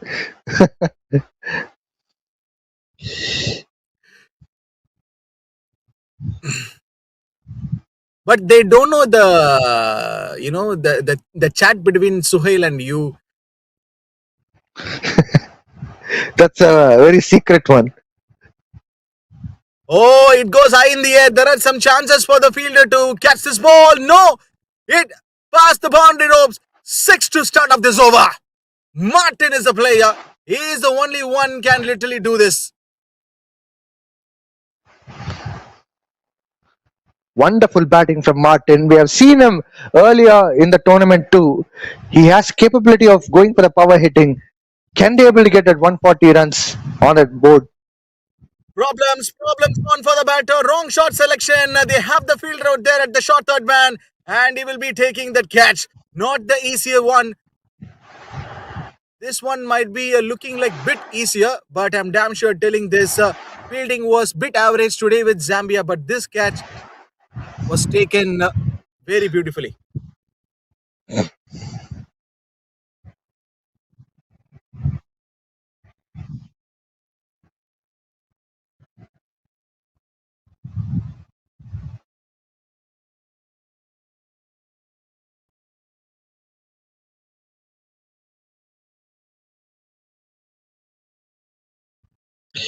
As I was talking about Martin getting more runs for Rwanda, but unfortunately got dismissed. Perhaps he was there. Maybe he could have gone for the power hitting, which is one of his strengths. Definitely the score would have gone 140 plus on board for Rwanda. West is a new man replacing Martin. Ayaz picked up Here, third wicket.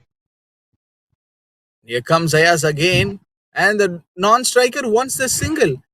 Bro, I guess Izai 15 of 9, so he needs to play some deliveries here. So that's what that aggression and that indication being shown by him from the non-striker Wes. So he can also hit some boundaries. Let's see what he can do with this ball. Three more balls popping out of the crease, and interestingly, single which has been taken. Smart cricket, definitely a smart cricket. Earlier we have seen intent from Izai. He wants to pick up that run. He wants to be on strike. He was pushing West to take that single in previous delivery that he couldn't do, but after that he did it. Straight away struck nicely, but we were, predicting 140 to 150 uh, No, no, no, for no. from Rwanda. 140 is a decent. No, no, that would be a decent score, but we didn't do any prediction yet because we know it's going to be very tough as run rate came down. Swing and a miss, so which means the dot ball to finish off this 20 overs. Rwanda winding up with 130 for the loss of 5 wickets. It's been a decent start. The top order, uh, created that first wicket partnership. It was like 71 runs, if I'm not wrong. Then after, it was a completely a different story from the remaining batters who batted at number 3 and number 4. They were not able to score that much of bigger runs. Anyhow, by seeing the scorecard of after the completion of 10 overs, 70 runs, here 130. This is the only total where Rwanda were being able to put in the 20 overs. But Zambia is going to chase this or not. So that is going to be the question. Points table we have already seen. Still, the race is getting continued between the team which is in second and the third. And match summary, it's up to you, Vijay. Definitely, it was a slow start as far as Rwanda's batting is concerned. They couldn't able to go beyond that 40 runs as far as individual batting score was concerned. There was a bit of contribution here and there, but not to the extent where they got that bigger one, and even the partnerships were not stitched well. And fall of regular wickets after the power play, particularly in the middle overs and the dead, was a big concern. As far as bowling was concerned, definitely Robert and Zakir's partnership also did a brilliant job. But Ayaz picked up 3 wickets. Zakir picked up 2 wickets as well. And Javed also picked up no wicket but still did his best. Zambia requires 131 runs from 20 overs. We'll be shortly back to watch out this Zambia's chase of 131. Stay tuned.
Welcome back to live action. Zambia requires 131 runs from 20 overs. We are witnessing Cricket Malawi Tri Nations T20 International Cup 2026 and starting off the proceedings with the first ball with wide. Ignace is a wonderful bowler from Rwanda. We have been seeing him throughout this tournament. He has been bowling really well. Zambia, they have really well, as per their plans, they made sure that runs were not flowing easily during the batting power play as far as Rwanda were concerned. Down the leg side this time, Ignace. A single has been picked. It would be like Bice, I suppose.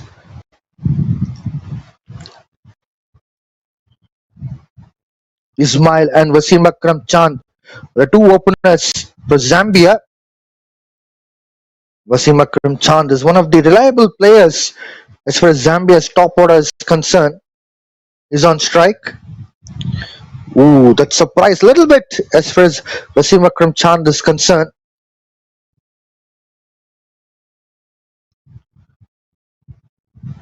Change of the pace with extra bounce always surprise the batter.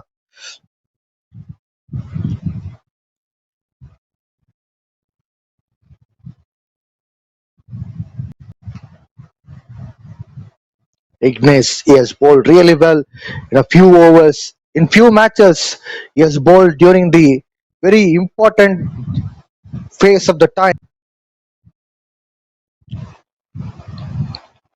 Left arm angling in to the right-handed batter with an extra bit of pace, which is bowled now.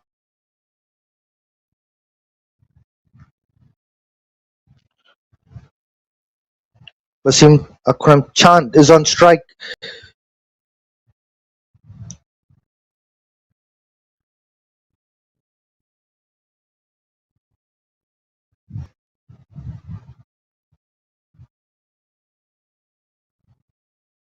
Flicked well by Wasim Akram Chand. And there's a fumble out there in the field. And it'll be the first boundary from Wasim Akram Chand and Zambia.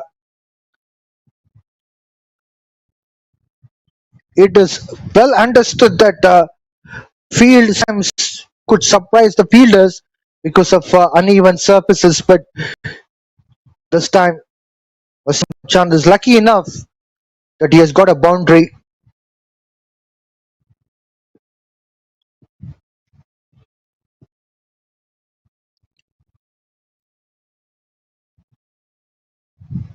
Down the leg side, picked well by Wasim Akram Chand towards square leg. A quick single has been picked up.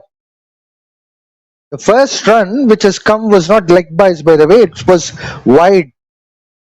That is why we're going to have one more delivery which will be coming up as an extra. So 5 balls done and dusted so far. Last ball still left.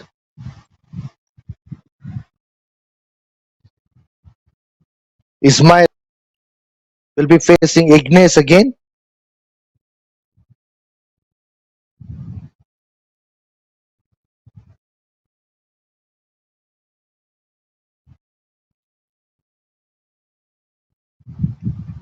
Zambia requires 125 runs from 19.1 overs, 6.52 per over. Slower delivery, ball down the leg side. Ismail flicking the ball towards forward square leg region to pick up a single. First over gone, 7 for no loss.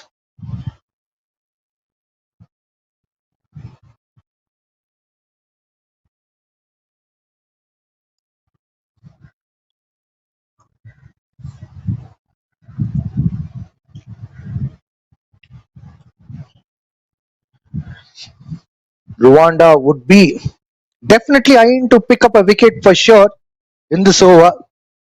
They would be at least require 3 wickets in the power play to make sure that they are getting a hold in this game. Will be bowling from opposite end. He'll be sharing the new ball. We have seen this in the earlier part of the tournament as well. Nadir opening the bowling along with Ignace. First slip in the position.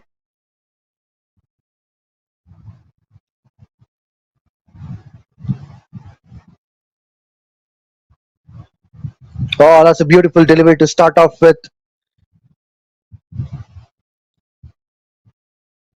Although the first slip seems to be looking a little bit backward, but as Nadir starts to bowl, he's coming a little bit forward, I guess.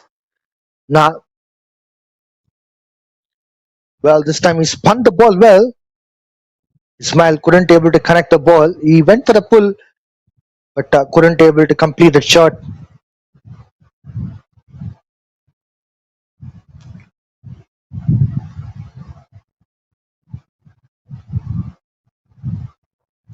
This time a cut shot. The ball bisected the fielders and it has gone to the boundary. Ismail picks up the first boundary here. Lovely start for Zambia. Both of these two batters not only just opened their accounts, but they also got boundary in each respectively. The confidence of Zambia batting order should be on high. Mind you, same Zambia team won against Rwanda in the previous encounter in the night biting match. So they would be looking.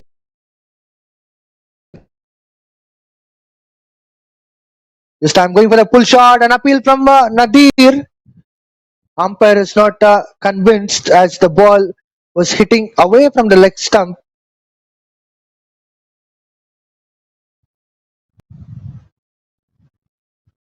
Last 2 balls to go for the completion of this over. Ismail on strike. This time he connects the ball well, cuts the ball, but couldn't able to pick up any single. Covers has been placed well. Last ball of the second over coming up. Ismail on strike.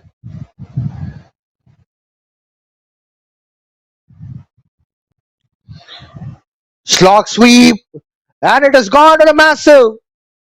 Beautiful shot from Ismail. It has gone to the 6. What a lovely strike from him. By another 2 overs, Zambia is 17 for no loss.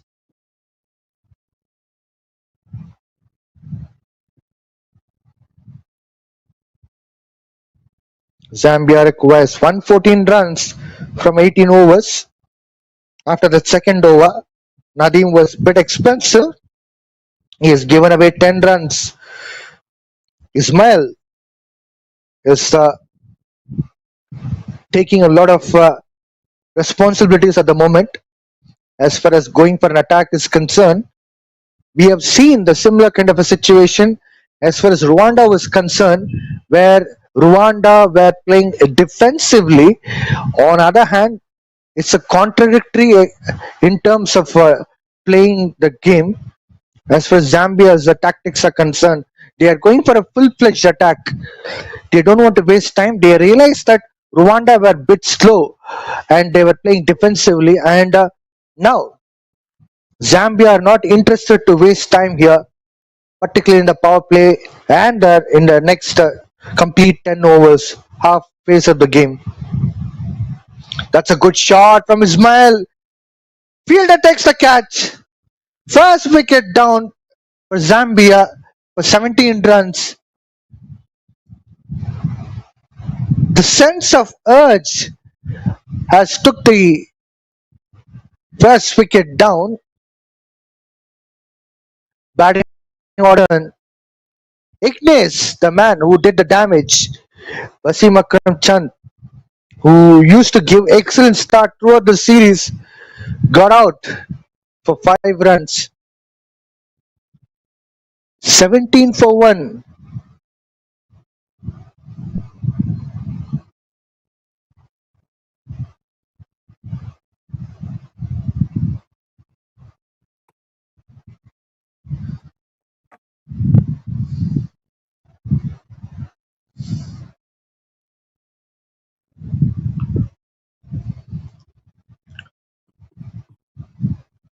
Ignace is continuing his peak form throughout this tournament.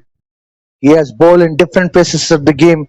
You have seen him bowling in the power play, picking up the wickets, and he also comes back well during the death overs, and he has even bowled in a situation where it should not come from the bowler's end, and he was even containing it very well. As the score is also not much to chase as far as Zambia is concerned. They required wickets somehow or the other. Here comes the Robert, next man, replacing Wasim Akram Chand. First delivery surprised Robert. Ignace continues his peak form. A wicket and a dot ball.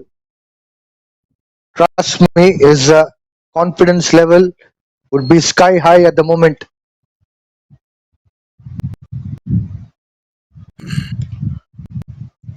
Robert, left-handed batter, replacing Wasim Akram Chand, who's a right-handed batter. The ball up in the air this time. He is lucky enough in this instance. No fielder out there, and it has gone to the boundary. Well, what a lovely start as far as Zambia is concerned, except that the first wicket fall. Otherwise, things are going somehow or the other well, whether it's an edge or from the center of the bat or even an extra. Runs flow are somehow coming into Zambia's batting.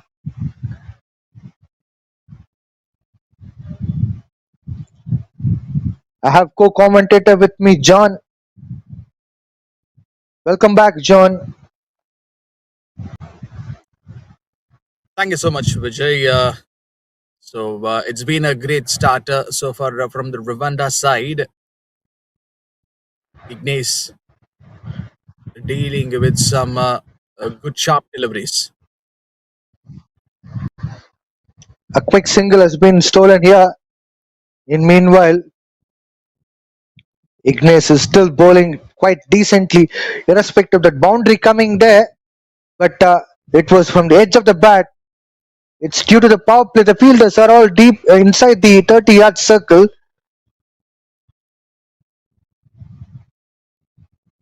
Robert going for the shot on the onside. And there's a fumble out there by the fielder. David trying to recover that. He has made sure that extra run coming. Henceforth, just a single.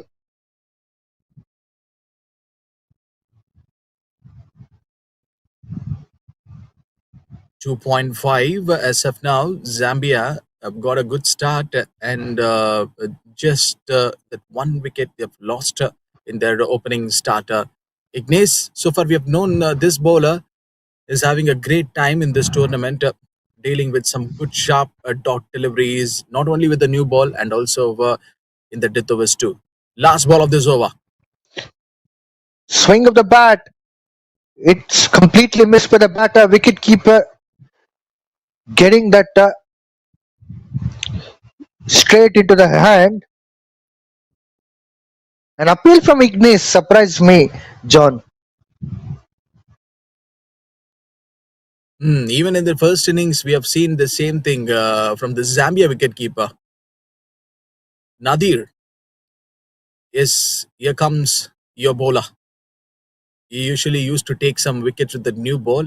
So people might be watching Nadir inside the power play. They might be not get surprised. He is a real turnaround inside the first 6 overs. That too, bowling his first spell inside the power play. Something there is a special one to watch out from him. He's the wicket taker.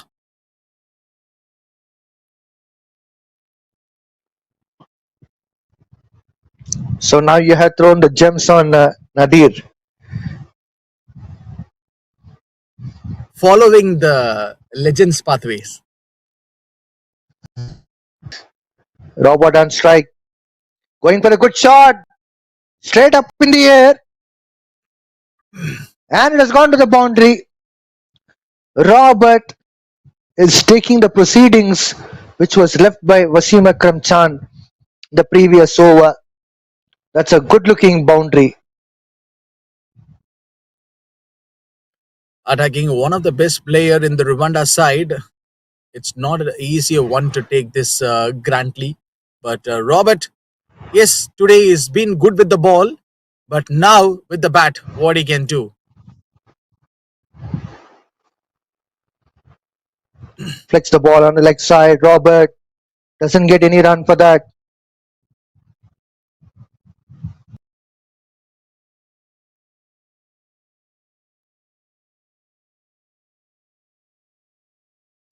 .2 is on the progress here. Robert, 9 of 6.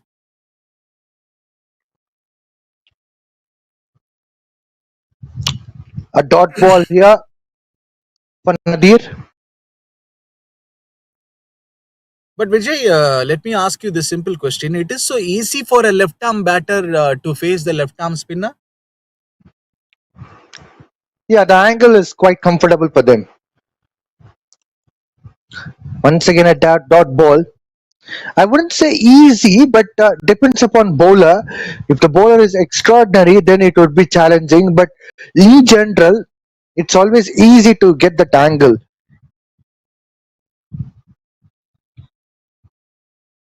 Oh, that's a beautiful ball. 4 dot balls on a trot after that boundary by Nadir. Now the pressure is on Robert. Can Nadir pick up a wicket here?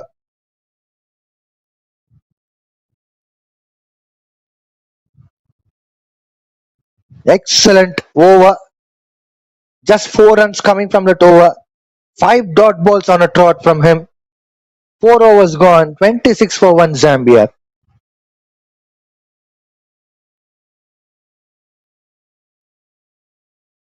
So Vijay, now comparing to the first innings, uh, when this matches get started, it was bit clear sky, and now we can see it is overcast. For Zambia, they need to chase their 105 in 16 overs just to make ensure. We were expecting the rain should not come, because if there is any interruption, obviously it is going to affect the point system of Zambia.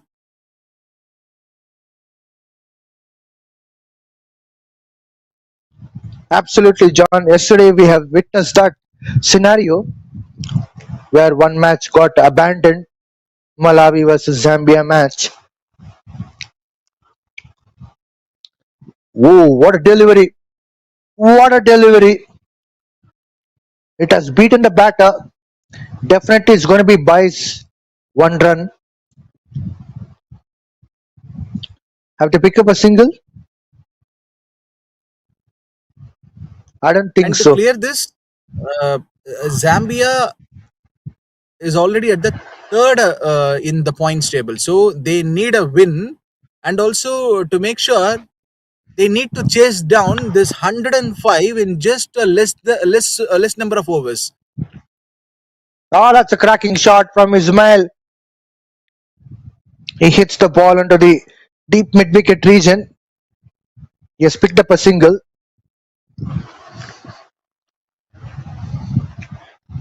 Yes, John, you came with a calculation.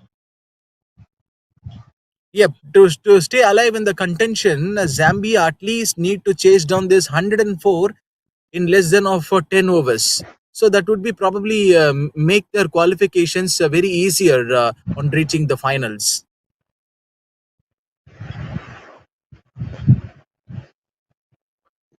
It would be great if we can able to get a point table on the screen. It would be giving a lot of insight. What would be the situation? Oh, that's a beautiful delivery. A surprising one, Robert.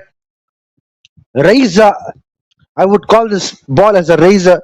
It rose to Robert.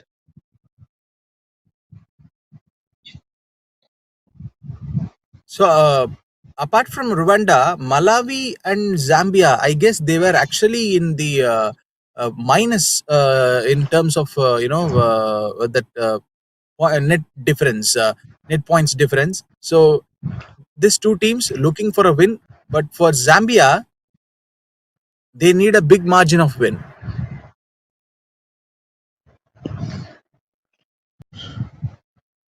Definitely.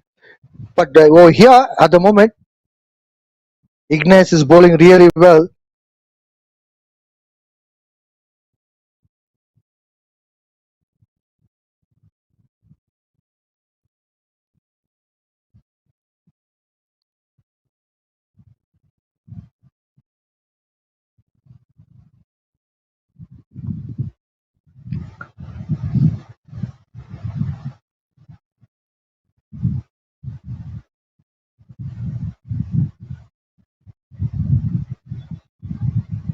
Once again, a dot ball. So back to back dot balls from Ignace.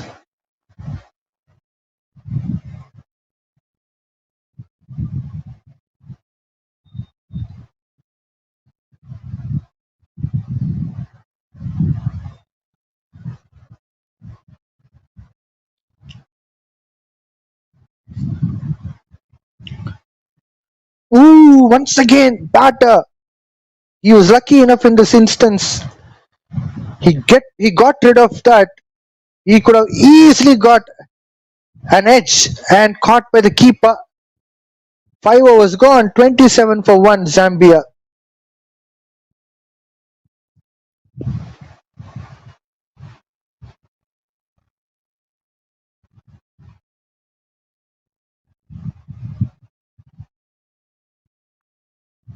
let's look at the points table.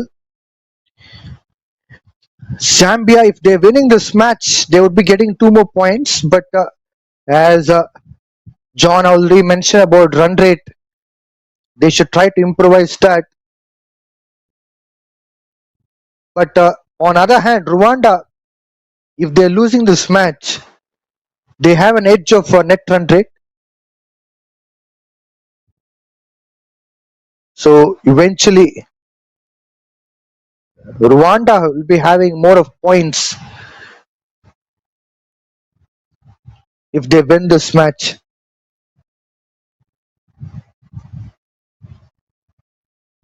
See, the answer is very simple. So Malawi is already at the top with that 7 points. That's a good, fantastic shot from Ismail. He has launched to the 6. What a beautiful shot from him. Oh, it has gone to the boundary, in fact.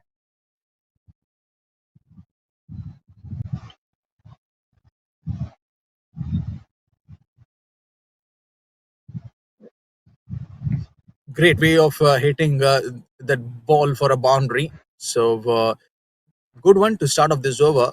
Ismail conceding the boundary at the very first ball of this over. Ismail, tall man, and he has got the bigger hand.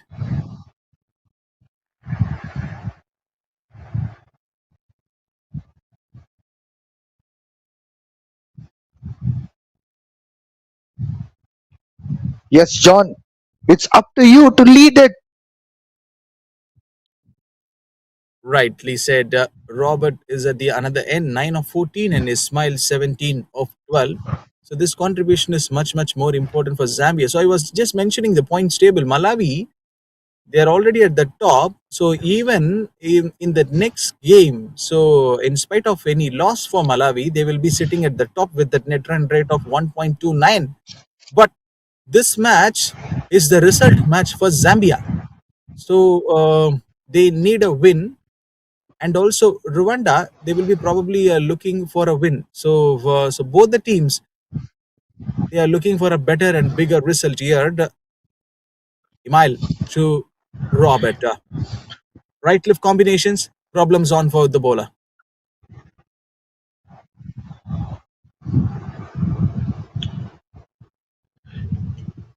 Rwanda will be looking forward to wind up the proceedings of Zambia with this.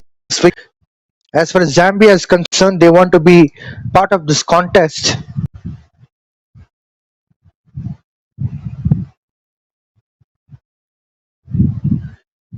Good over so far from Emile, and Zambia as of now 6 overs have got completed here. It's 32 for the loss of 1 wicket.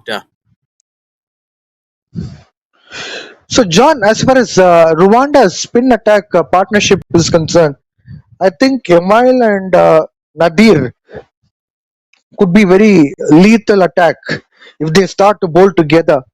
If they can able to complement each other, definitely it's going to be a very difficult one for opposition.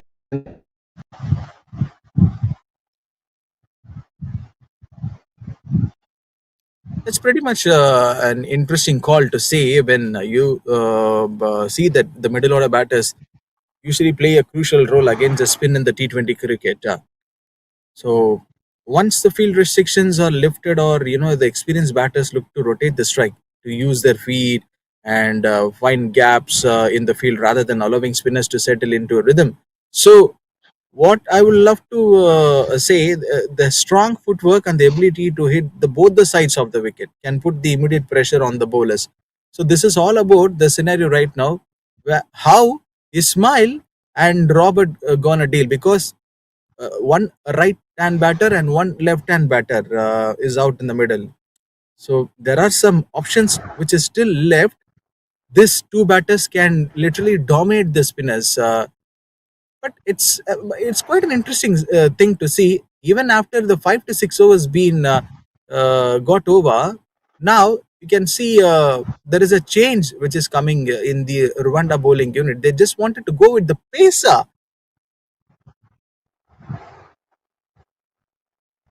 Well, one more point which I would like to include here is It's end of the power play as umpire signals it, and the situation was almost similar. I'll get back after this ball. The situation was almost similar between Rwanda and Zambia, because look at the run rate now. It's almost beyond 5. Now it's going to be 5 for sure for over as far as Zambia's current run rate is concerned.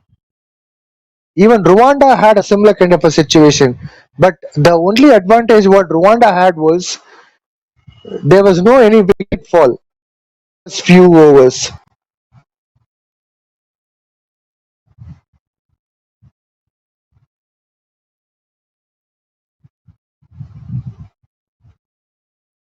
And there he goes. He didn't get that proper connection. He misses the ball. Ismail 17 of 14. Vijay, whenever we see the tall batters and the batters, those who have the big hands, like Ismail, we have already seen some greatest players like in the international standards. If I just want to take some great names like Kyron Pollard, uh, they do have the bigger hands to hit some big maximums. How they, how they maintain those things? And just I was just keep on mentioning this bigger hands, this big hitters having. That's another 6 coming from the hands.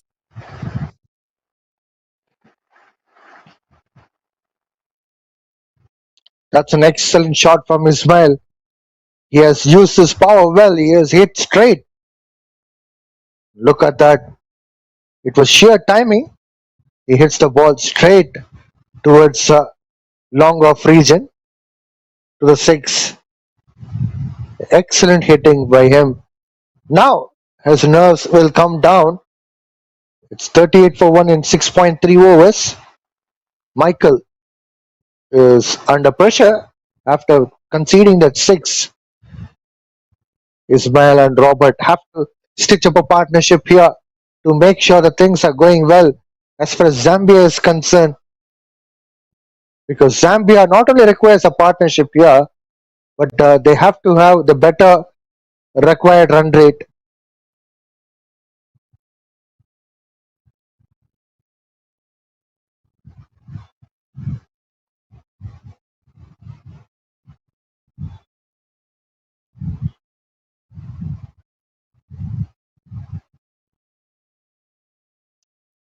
One more shot, brutally stuck by Ismail, has gone out of the ground for 6. This is sensational cricket from Ismail, back to back 2 sixes. Michael is under pressure for sure, but over here, Ismail is not sparing him. He is giving right treatment. The full length delivery would be dispatched to the 6. It's always critical in T20 cricket.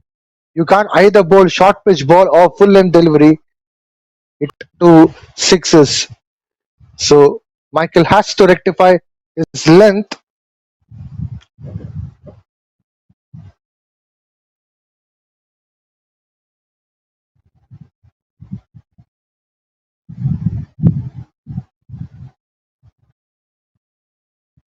Of course, captain and senior players like Ignace will be talking to Michael at the moment to calm his nerves down. As far as Zambia is concerned, they don't mind it because already the things are going well. Just 6 runs short for their 50 runs on board.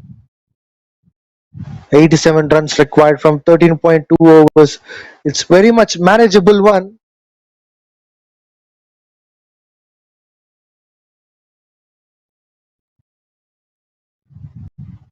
.44 for 1 in 6.4 overs.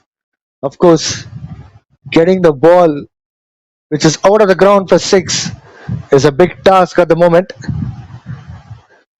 On other hand, always bowler needs some kind of a moral support after that smack.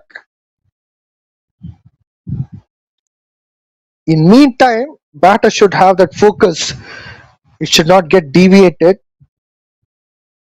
It looks like there is another ball which has been replaced. All in all, Zambia are in a better position comparing with the previous over after those two big sixes from Ismail. This bigger innings from Ismail is very much important at the moment.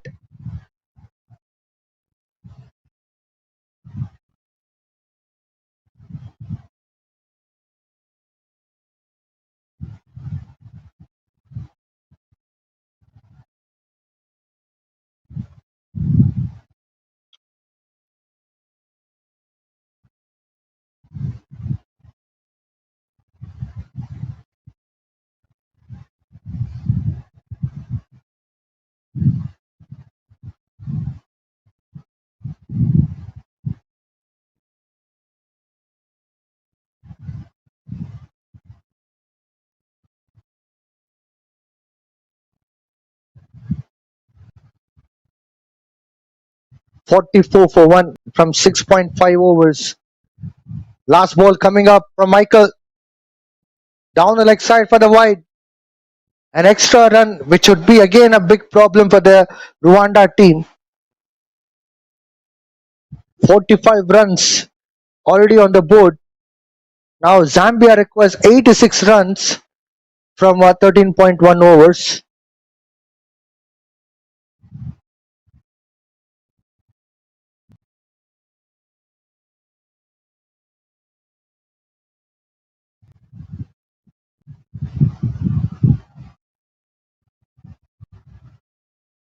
Once again, it's a good shot.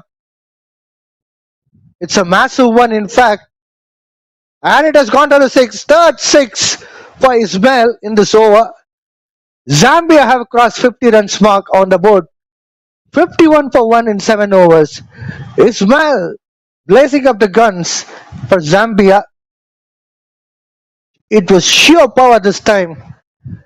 Good timing too. The ball has gone over the long gone region for the 6. Now just 80 runs required for Zambia from 13 overs. Required run rate has come down to 6.15. Michael has given away 16 runs in the previous over, out of which 3 sixes and a wide. Now there are a lot of rectifications which has to be done as far as Rwanda's bowling is concerned. They can't give away the runs like this to win the match. They desperately look for a wicket. That's a kind of a delivery which will test batter for sure. Robert would be facing a challenge from Emile for sure.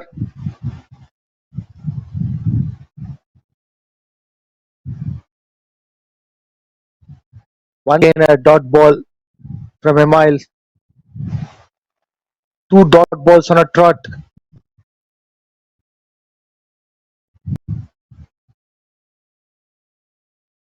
Well, an edge. Ball is heading to the boundary.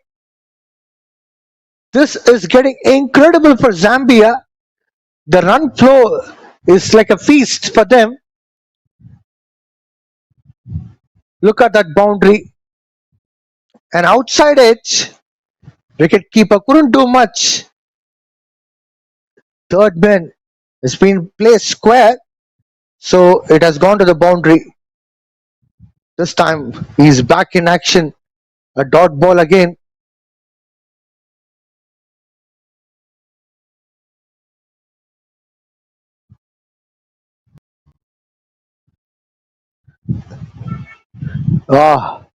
Once again a dot ball from Emile.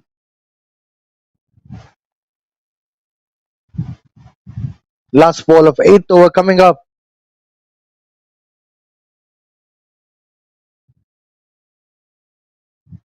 Stepping down the wicket and gone. Emile has picked up a wicket here. Stumped. Robert has gone here in unfortunate manner. He stepped on the wicket and couldn't able to get back to his crease and couldn't able to connect the ball too.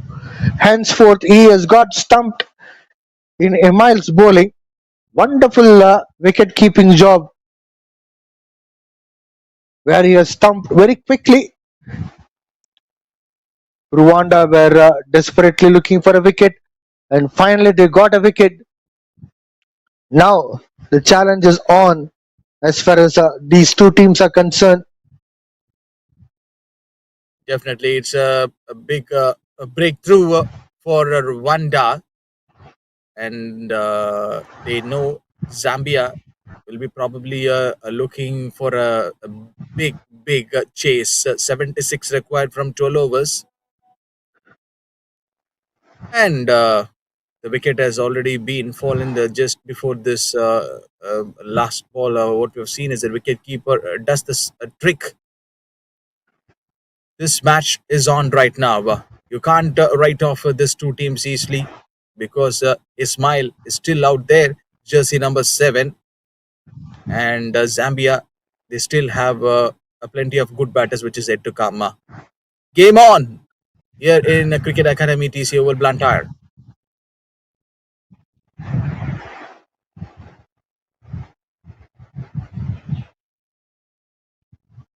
Oh, that's a beautiful boundary.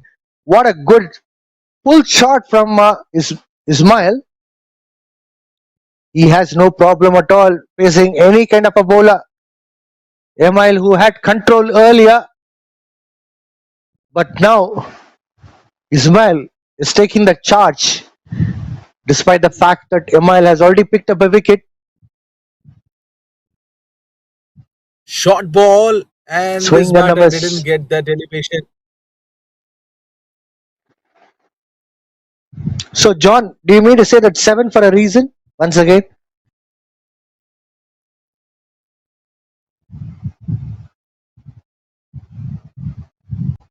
But still, this game has not yet got over, Vijay. We need to wait, right? Because Rwanda, they've already tasted the glory in the started of this tournament, but we'll need to wait and watch.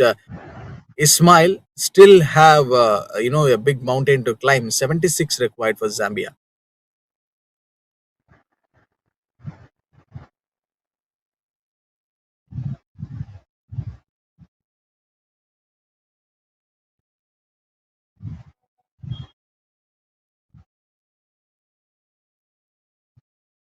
The spinners have got a big duty here from Rwanda side. We are witnessing right now, but as of now, the last few matches, what we have seen so far. Now, if you see the team who bats second at this pitch, they've got that balance very well. 71 needed from 11.2. Oh, a quick single. once again, John, slip is not placed. I'm surprised why always captains are not taking this thing into consideration.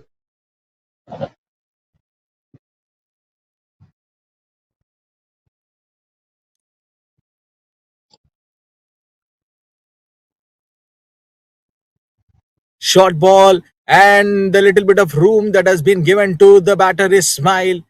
So if you bowl short balls to Ismail, definitely he will smash you like this. Sensational cricket from Ismail. With that boundary, he has gone to 44 runs.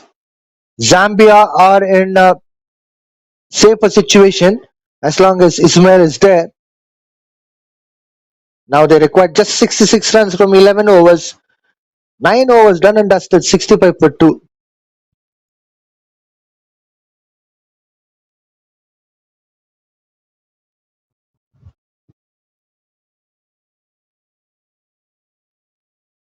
So here comes Richard Illingworth of Rwanda, Email.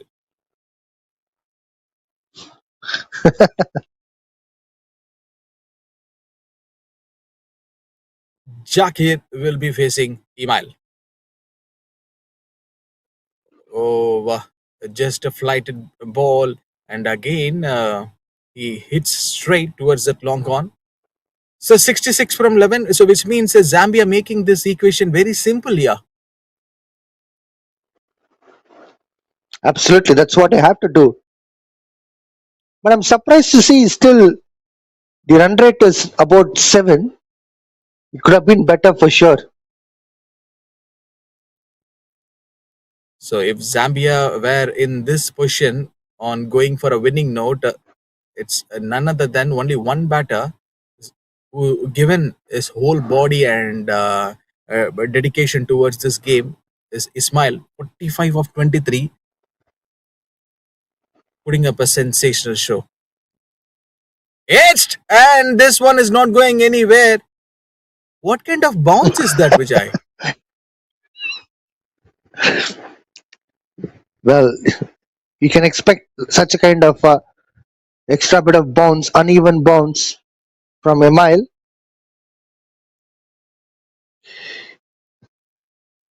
When you said edged, I was out of my seat.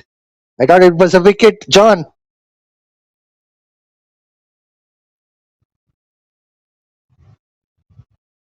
We cannot reveal the secret of being as a sports broadcaster, right?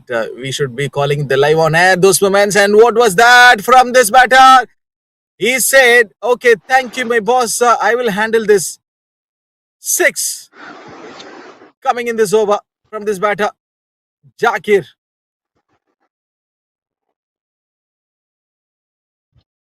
Look at that shot. It was sheer power from Zakir.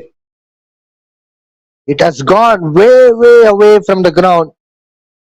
That was absolutely sensational. The best part of that shot was, which should have been played an offside, but Zakir has converted that to leg side and he has smacked it well, which is very important point which I'm highlighting. Sometimes it's easy So, to play the ball which is coming onto the offside can be hit to leg. But again, completion of the shot is important. Yes, please, John.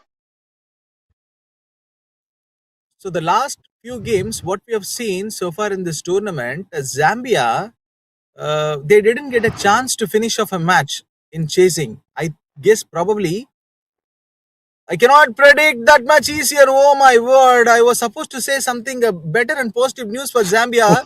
Meanwhile, they have lost the wicket. Emile is an excellent bowler and he has got a nick from Jakir's bat. Keeper was with hooray after catching that, and the celebrations are on as far as Rwanda's camp is concerned. 3 wickets down for Zambia for 73 runs.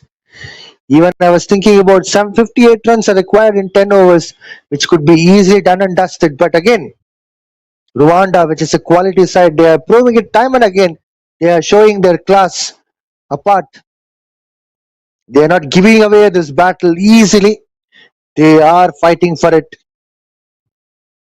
John, what were you Any thinking before that wicket? No, I was about to ask you the last delivery bowled by Email.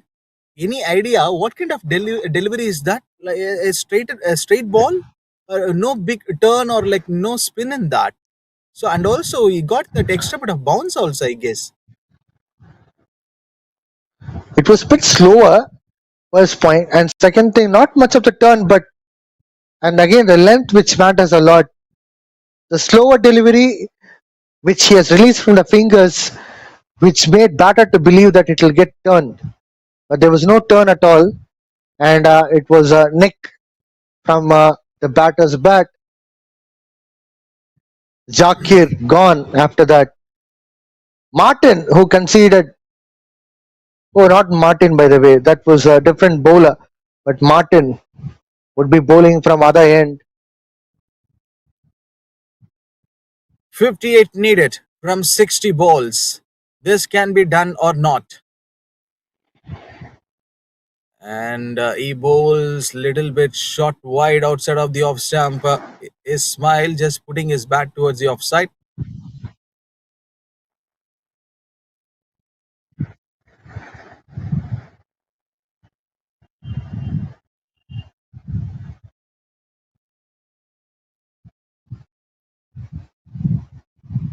This tall man is waiting.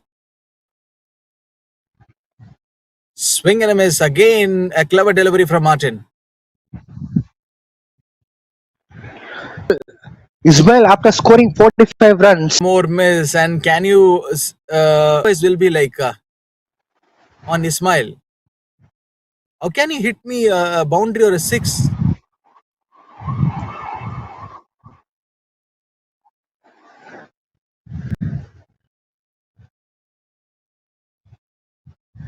well, I'm Three specialist in dot that, also for John, this over from Martin. staring at the batter.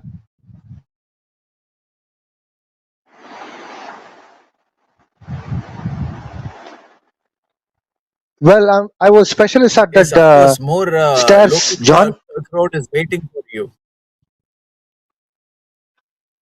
No, no, no. What I mean to say is, being a fast bowler, sometimes you can't utter a word. A star is more than enough.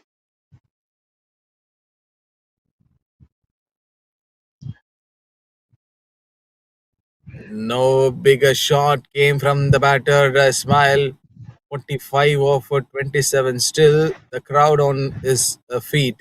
Yes, obviously, you were mentioning some, that beautiful words on being as a pacer. That star is enough. You still, I guess, you remind me of that 2007 T20 World Cup when Srishant was bowling to Matthew Hayden.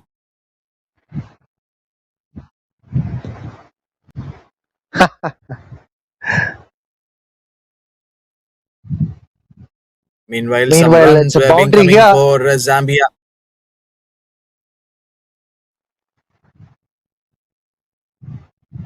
Yeah, as far as Srishant 11 was overs have got concerned, completed. Zambia he still was has quite to take. aggressive. Of course, you're right, John. Srishant was aggressive then. Being a fast bowler, aggression is one of the main things which would help a fast bowler to continue and to prolong that attacking intent. So at times you can't utter the words. Like I said, in the previous matches, we were talking about sledging in the commentary. So banters is very important. Sledging is not necessary to abuse others, but it's just a banter. You know other players quite well, so sometimes you are not in a mood to do those banters. So mere stare will also help out.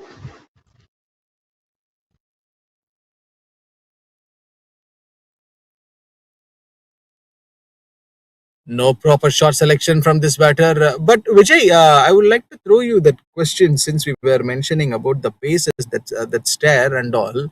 Not only Srishant, see many players like if you take and he used to do this against some greatest batters whenever he bowls. But is this attitude helps bowling career?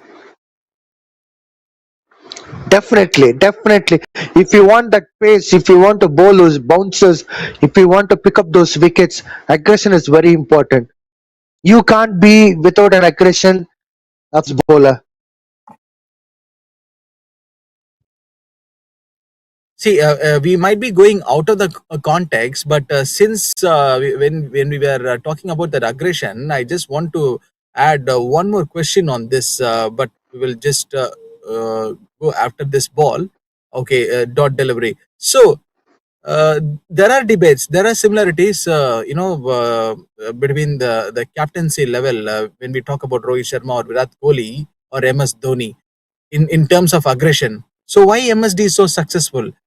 On winning the World Cups or any other the major events. But you see, RCB, it took almost more than a decade to lift one IPL trophy. In not even in the Virat Kohli captaincy, they didn't lift it. But after that, Rajat Patidar took it and he did that. So here, only with aggression, you can't get one good result. So it's need the team combinations also.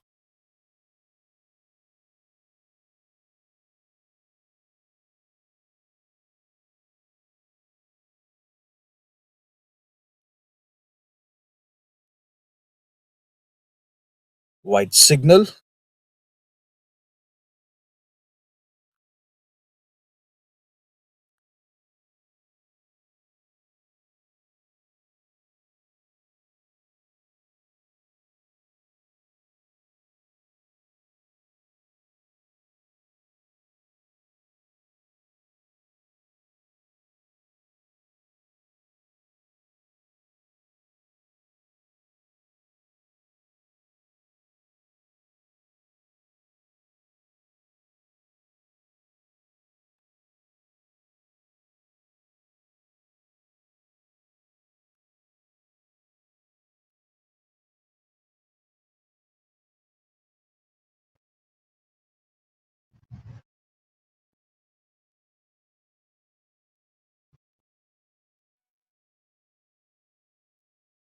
Point two year Zambia 78 course of 3 year. So this is the thing, and just now we are witnessing one good match. So 52 required from Zambia from 8.1 overs. And what a match and what a contest this has been for these two teams so far. And also, Zambia knows very well they are taking this required run rate quite easier on a 6.67. So, a wicket that has been taken by Rwanda. So, he is back again. The new batter just smashes this delivery towards the offside, and the throw will be coming from the field is A. So very good question by you, John. That you asked about Virat Kohli, MSD, and you asked about fast bowlers. But let me put it quite simple. Point number one: captain is completely different role. Captaincy, and MSD had all superstars under his belt.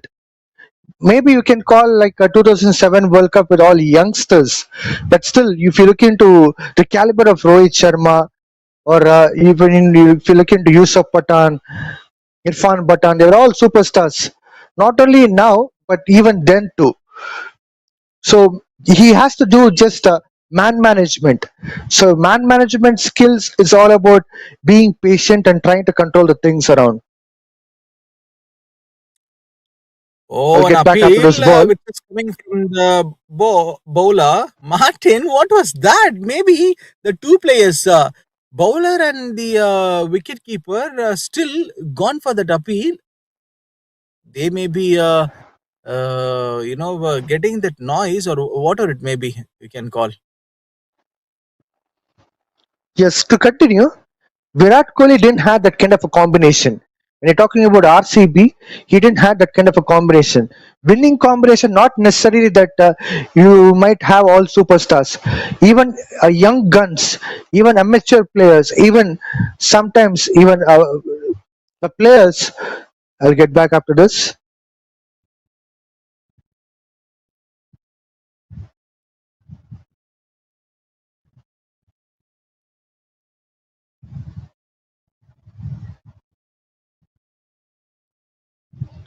Quick couple of runs were taken by Joyeb. So to continue, Virat Kohli didn't have that winning combination. Having a batting combination or bowling combination, it's normal, but having the winning combination, which is very important.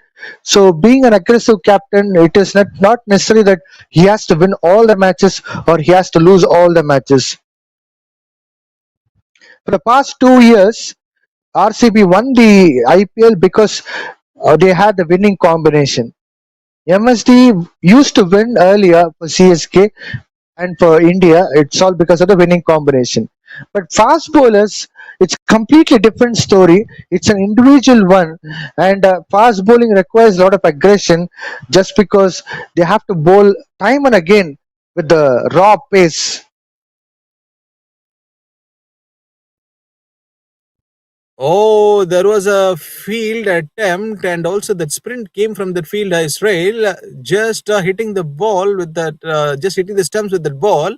One good dive attempt came from him. Anyhow, here, Zambia, they are still closely nearing to the chase here, 47 required. But Vijay, Anyhow, I have not been part of any franchise side, but 18-year wait. So I can understand all your emotions and the words that you have mentioned, but 1 year or 2 year, that's fine for a franchise on lifting a trophy, and you need the team culture, and all the players need to get groom or development, whatever you say.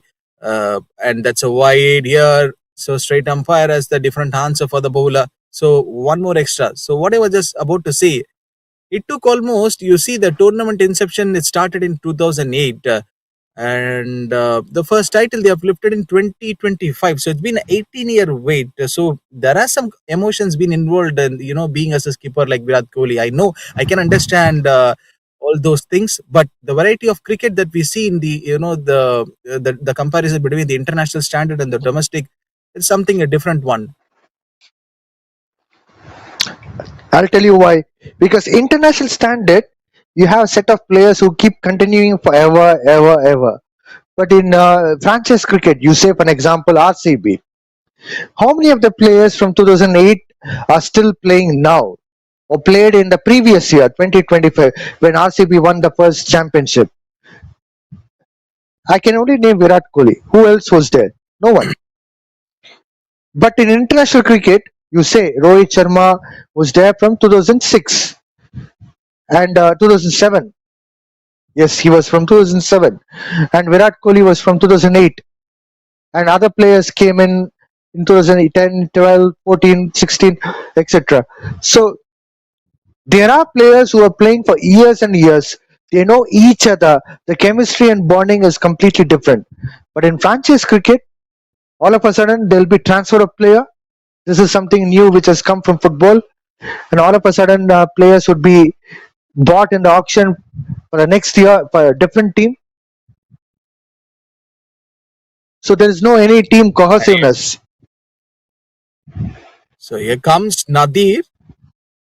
We are diving back into this game. 13.1. Nadir is an interesting character. We have seen him with the new ball that he is probably taking some quick wickets, and now he's back into the attack. Oh, hits, and it goes past the wicket keeper. Throw is also coming from the fielder.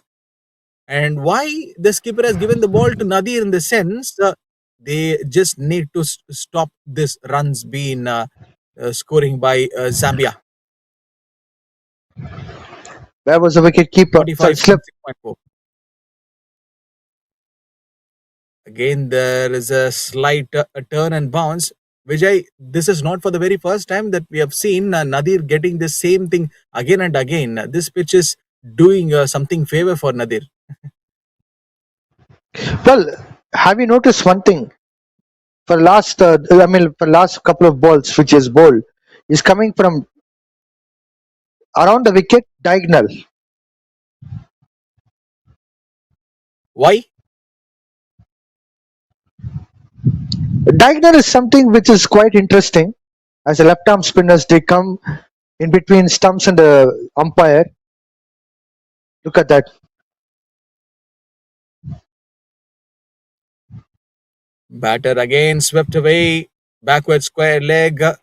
The field position is on, and it dives towards the ball.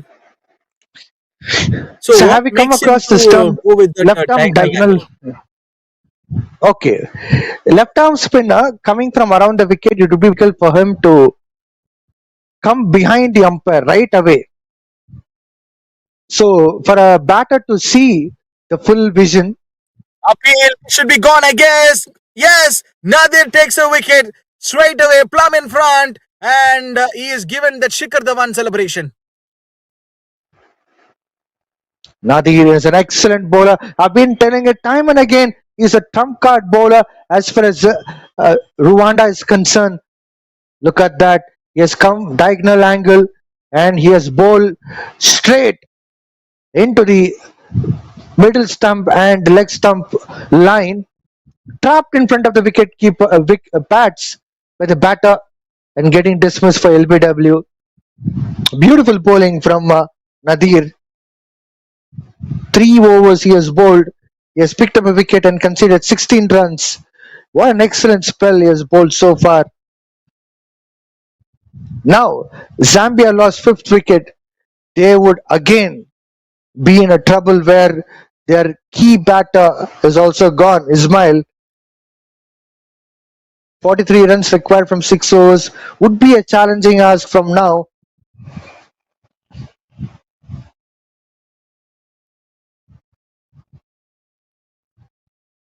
43 from 6 overs, Vijay. Where this match is going for Zambia. They have lost some couple of wickets in regular interval, in the last few overs. Are they giving up this match from winning verdict to losing verdict? Can I name this thing like this? Winning verdict to losing verdict. Well, I should say the kudos to these bowlers from Rwanda. They are bowling right into the target.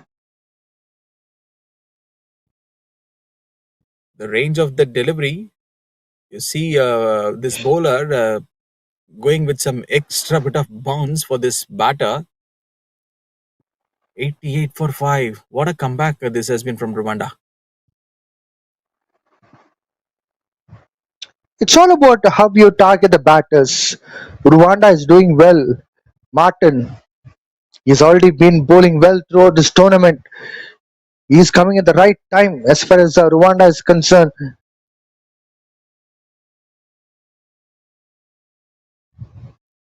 He just immediately went for the ball. And one hell of an over from Nadir, that last spell, what we have seen from him. After going with some dot balls, immediately just picked up that wicket. Ayas, he is too good with the ball today. But what he can do with the bat, more responsibility is on his shoulders. The team is believing him. Joyap, quickly timed, so the strike will be given to Ayas.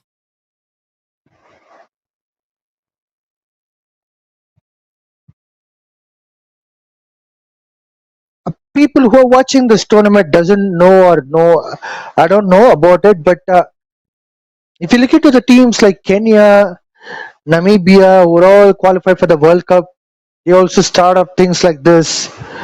And if you look into players like Asif Karim from Kenya or Berger brothers from Namibia, they're all still legends of a particular country, respectively. Like that, I would say. This one was a cracker. Ayaz says, okay, I will deal this bowler. Short ball to him. It just smashing that ball for a boundary.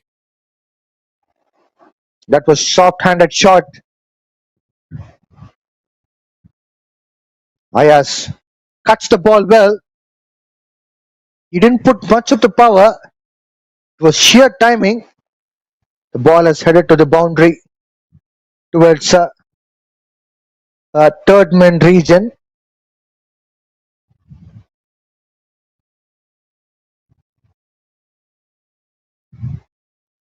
Played nicely. Right-left combination.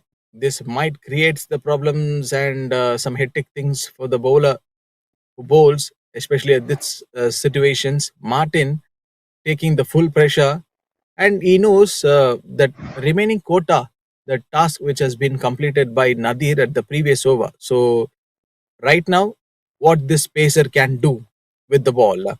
Joyab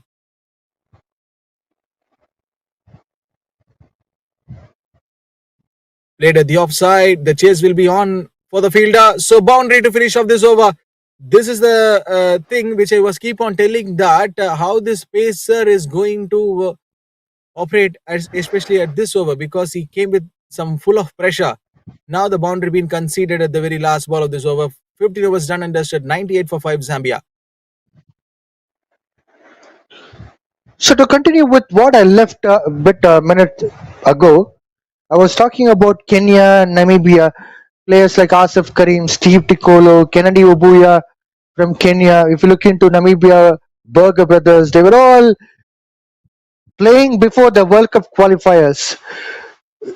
Kenya played for the first time in 1996, but after that they played again in 1999. In between that, there were a lot of tournaments, ICC tournaments, which they have been playing. Things were looking similar to the we are witnessing now. The conditions were in the initial phases of the development as far as those countries were concerned then. But look at that. After that, they were almost. Kenya was playing 2003 World Cup semi-finals. Oh, that's a good quick single, which was taken by the batters there. Ayaz picked up a single.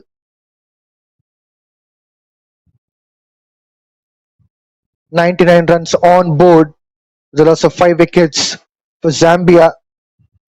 Nadir bowling his final over. He has still 5 balls left to complete this over. He has picked up a crucial wicket. Can he able to pick up another wicket here? Can he able to put Zambia on back foot? We need to wait and watch. He has 5 balls. He is a man who can put the fielders in the right position. Joab on strike. Quick single from Joab. He flicks the ball onto the leg side. He found the gap there. So as I was mentioning about Kenya, so that's how the things were. 2003 World Cup semi-finals they have played. Namibia also played quite decently in the T20 World Cup, which was played in this year beginning. So similarly, you can expect countries like Malawi, Rwanda, Zambia, which are playing now, and cricket. Malawi is putting a lot of efforts to bring these 3 countries into franchise cricket very soon. So there are a lot of efforts behind scenes. The ball up in the air and a beautiful attempt for taking the catch. Excellent efforts by the fielder. It could have been took. The things could have been curtained for Ayaz, but unfortunately the things are still proceeding further. As far as the bowling team were concerned, 100 runs on the board.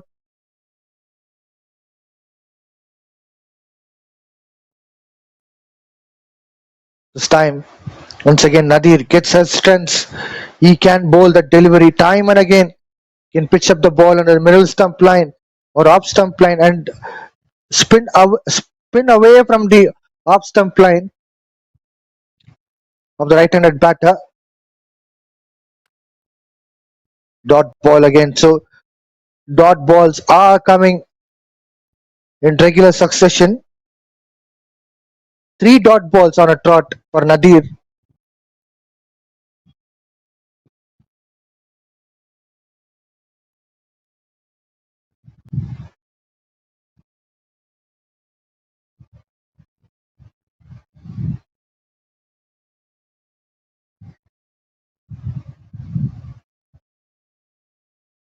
Last ball to be bowled at this over. Brilliant drive from Ayaz. It will be 1 run. Well, why were they trying to look for another run when things are getting settling down? 16 overs gone. 101 for 5. Zambia.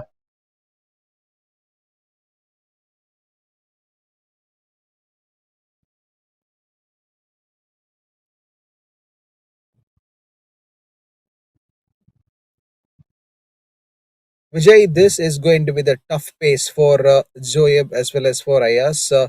Right left combination, and they have putting some small contribution this partnership. What will be going in their mind right now?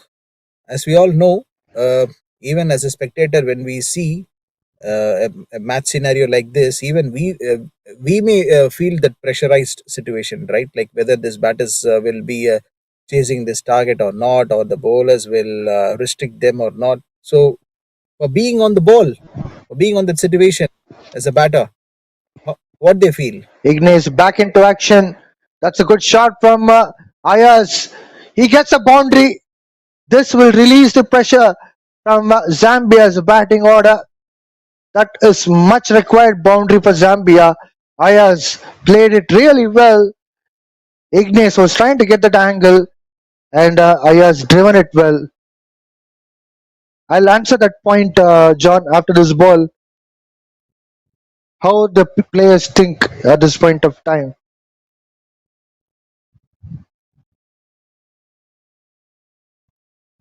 Once again, this time bowler seems to be looking like he has picked up a wicket, and yes, of course he has. There's an outside edge, and straight to the keeper. Ayaz, after that boundary, he has got dismissed for the caught behind. Ignace picking up the second wicket. Zambia lost one more wicket. Oh my word, we never expected a dismissal like this. An informed batter who can play some wonderful shots for Zambia, especially at this pace. And that is why he sent on a mission. Yeah, but Ignace, what a turnaround. This bowler, you can't write off him easily, bro, because he can bowl some slower deliveries and those cutters or whatever it may be. Sometimes we see what he can do brilliantly with the ball, and Ignace absolutely a fantastic one to watch out. He has just taken an important wicket. So you asked me about how the players think. Before the fall of the wicket, they would have thought a run per a ball, which means at least maintaining 6 runs per over. First point. Second thing, not losing the wicket. Third point is like whenever the ball is coming onto the arc of the batters who can play those shots, they'll be going for the boundaries. So particularly they'll not be eyeing for boundary per over, but whatever comes into the arc, they will be going for that boundary. That is how we have seen one of the boundaries which came in, but unfortunately it didn't last long. This time a quick single with a new batter.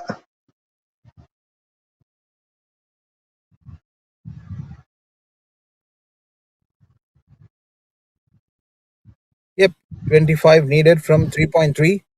This game is actually getting very, very closer.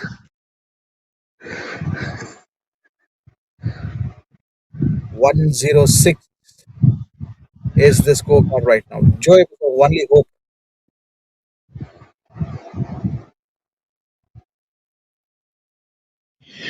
Irfan is a new man in who scored first ball single and rotates the strike to Joyab.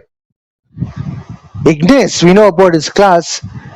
Now the question is, can he able to pick up a wicket here that will put Zambia on back foot?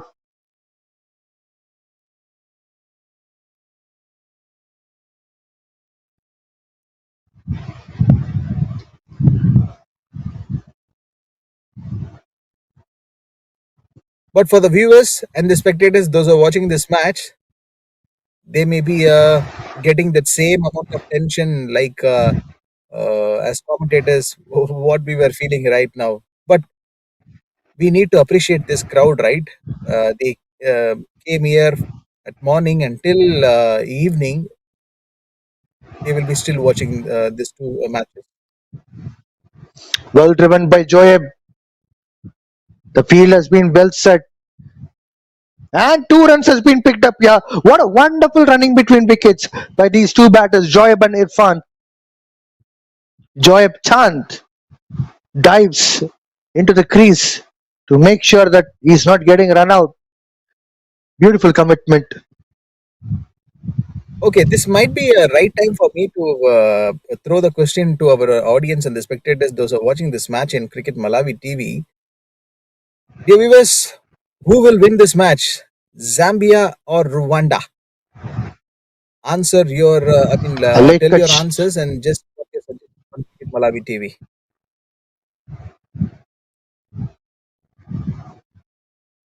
a late cut shot from Joyab and picks up a single. He puts Irfan on strike.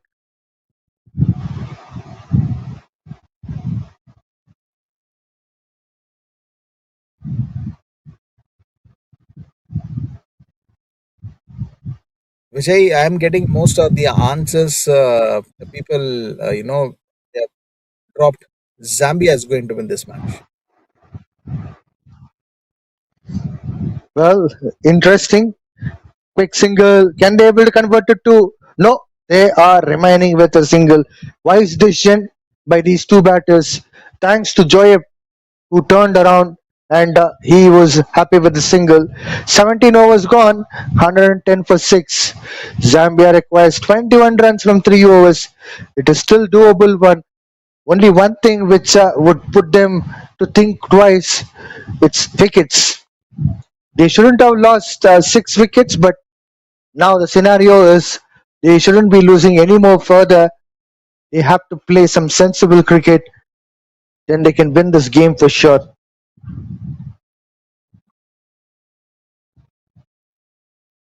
21 needed from 3 overs. Uh, so, what can I ask you, Vijay, right now? So, your friend will be coming to play the next game, right? From Malawi. I have friends.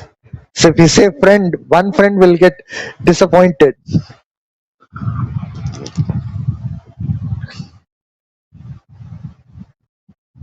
Then Daniel will be searching for you, not only Suhail. 21 needed.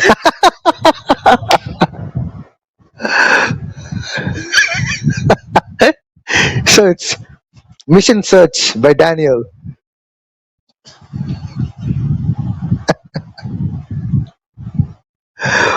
Because he's the Michael one who picked Pfeiffer and all. And here comes, yes, Michael.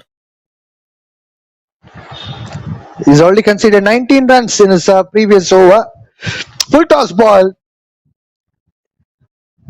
One bounce to the fielder. One run has been picked up, which brings back Zoeb Chand on strike.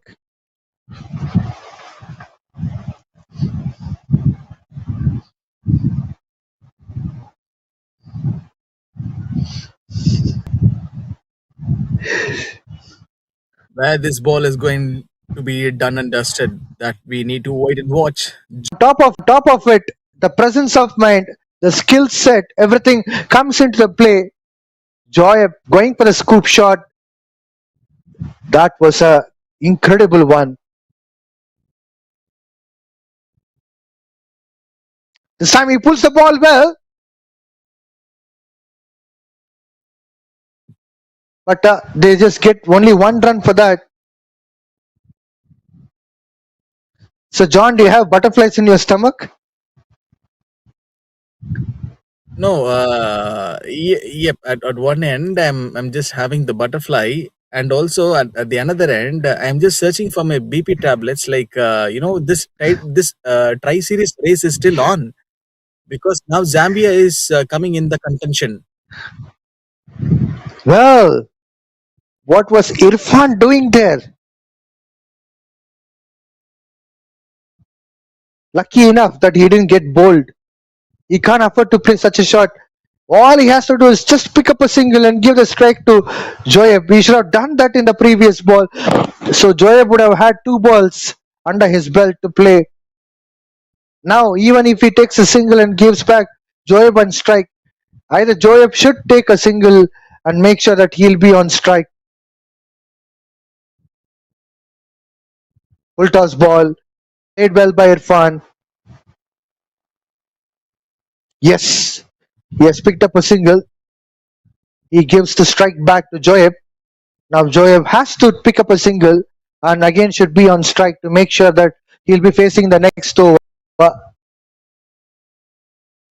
Okay, tell me one thing, Vijay. This game will it be going to the 20th over? Of course, yes.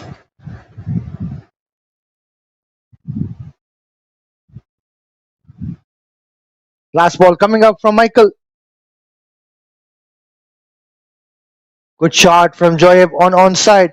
He picks up a single. He'll be strike again in the next over. 118 for 6 Zambia. They require 13 runs from 2 overs. Required run rate is 6.50. Still Zambia has a wonderful opportunity to win the match. Whereas even Rwanda has an opportunity to win a match if they can able to pick up a couple of wickets.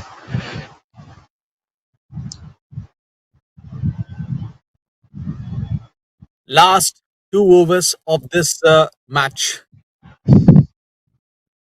For this moment, we have been waited for so long time. 2 hits away, a win for Zambia. They've seen and faced the scenarios like this, and this is the time for them to show their full experience.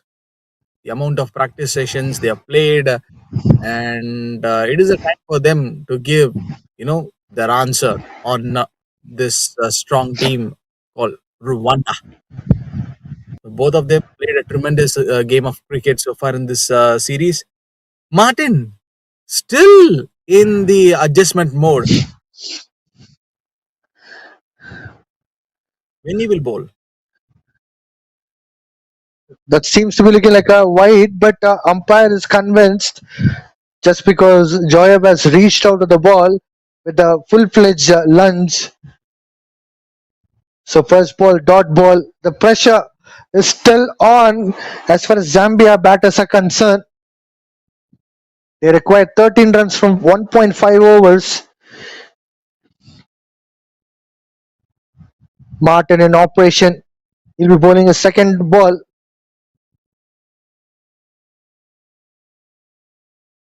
Well, a surprise as well. Beaten. 2 dot balls on a trot. And Vijay, we have seen why Martin took a little bit of time to release his first delivery very late. I've seen this, in another perspective also. In the recent T20 World Cup, if I'm not wrong, when Sam Curran was bowling to that one Nepal cricketer, that match happened in Wankhede, Mumbai. That match was supposed to be won by Nepal, but unfortunately they lost that match because Sam Curran was breaking the rhythm of that batter, who is already in inform and hitting some boundaries and sixes. That one hell of a match, most of the cricket fans would have remembered. Well, what to say? Those players, a couple of players who were under my team, the franchise cricket. That's a good shot from Joyab. And it has gone to the 6. Well, where is this game turning around? Dive by the fielder in the deep, but still couldn't able to manage to get that catch. A 6 here for Joyab. It will be a massive sigh of relief for Zambia team. Oh, is that stuck in the middle of the bat or what? What a way to get that proper connection, Joyab. You beauty, bro. And also look at that audience. They've got a big cheer. And they're giving that support to Joyab. 6 needed. 1 hit away for Zambia to win this match. Let cut shot. Will it be a single? Yes, they took the single. So 5 runs required from 1.2 overs, which is 8 balls. 5 runs required. Martin in operation. He has 2 more balls left to complete his bowling quota, which will apparently complete the 19 overs. Zambia And Vijay, on verge to win the match. yes, you've got the right time to narrate about that shot. That one came from Joyab. What a shot! The late cut. One of the best shot ever seen in this match. You mean to say that late cut shot of 6? That's 6. Absolutely. That was like the shot where he has just given the touchdown. He lifts the ball up in the air. It was sheer timing. He didn't put up any power. Probably he should have put that power. Probably there should have been a little bit of footstep. 1 step down, dancing down the wicket. It could have been out of the park for 6, definitely. But again, in this instance, he was lucky enough fielder didn't get that reach. Stepping down the wicket, plays well to a third man region and the boundary as well. Well, Zambia requires just 1 run required. They have right now level up the score. Beautiful batting from Zambia. Irfan doing it this time. Third man had no other option. He has put diving efforts but couldn't able to stop the ball. 7 balls, 1 run required. Over to you, John. What do you reckon about this? That is your BP tablet. For a while, for a while, Irfan might be getting a thought that he already won the match for Zambia. Yes, of course, he already won the match, but it's not an official win because still the scores are level and they need another one more run to win this match. And I can see the in our audience comment section, I can receive that love shown by the people to Zambia. So this would be the winning runs for Zambia. What a victory! And they have secured a big win in this tournament. And saying to all the spectators and also to the other teams, those who are watching and listening to this game, they are still alive in this tournament. So which means they will be playing back one more match tomorrow. So what a game, what a victory, and you can't write off this team easily.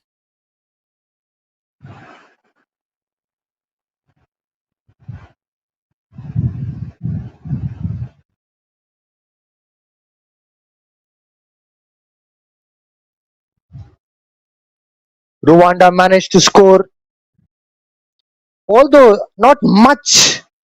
It was just 130 runs, but Zambia gave a very good fight back. They scored 131 runs by losing 6 wickets, and they have completed within 19 overs their chase. Brilliant batting. Joab Chand, in the last minute, he didn't try to give up any kind of battle because the shot selection was very important. He has put up all the efforts there, and everything has gone well for Zambia, right from the bowling till the batting. As far as Rwanda was concerned, 3 wickets which were being picked up by a bowler. That was simply superb. But overall, it was a wonderful victory as far as Zambia is concerned. Stay tuned for the next match, which will be coming up very soon. Until then, thank you from myself, Vijay, and John from Combox.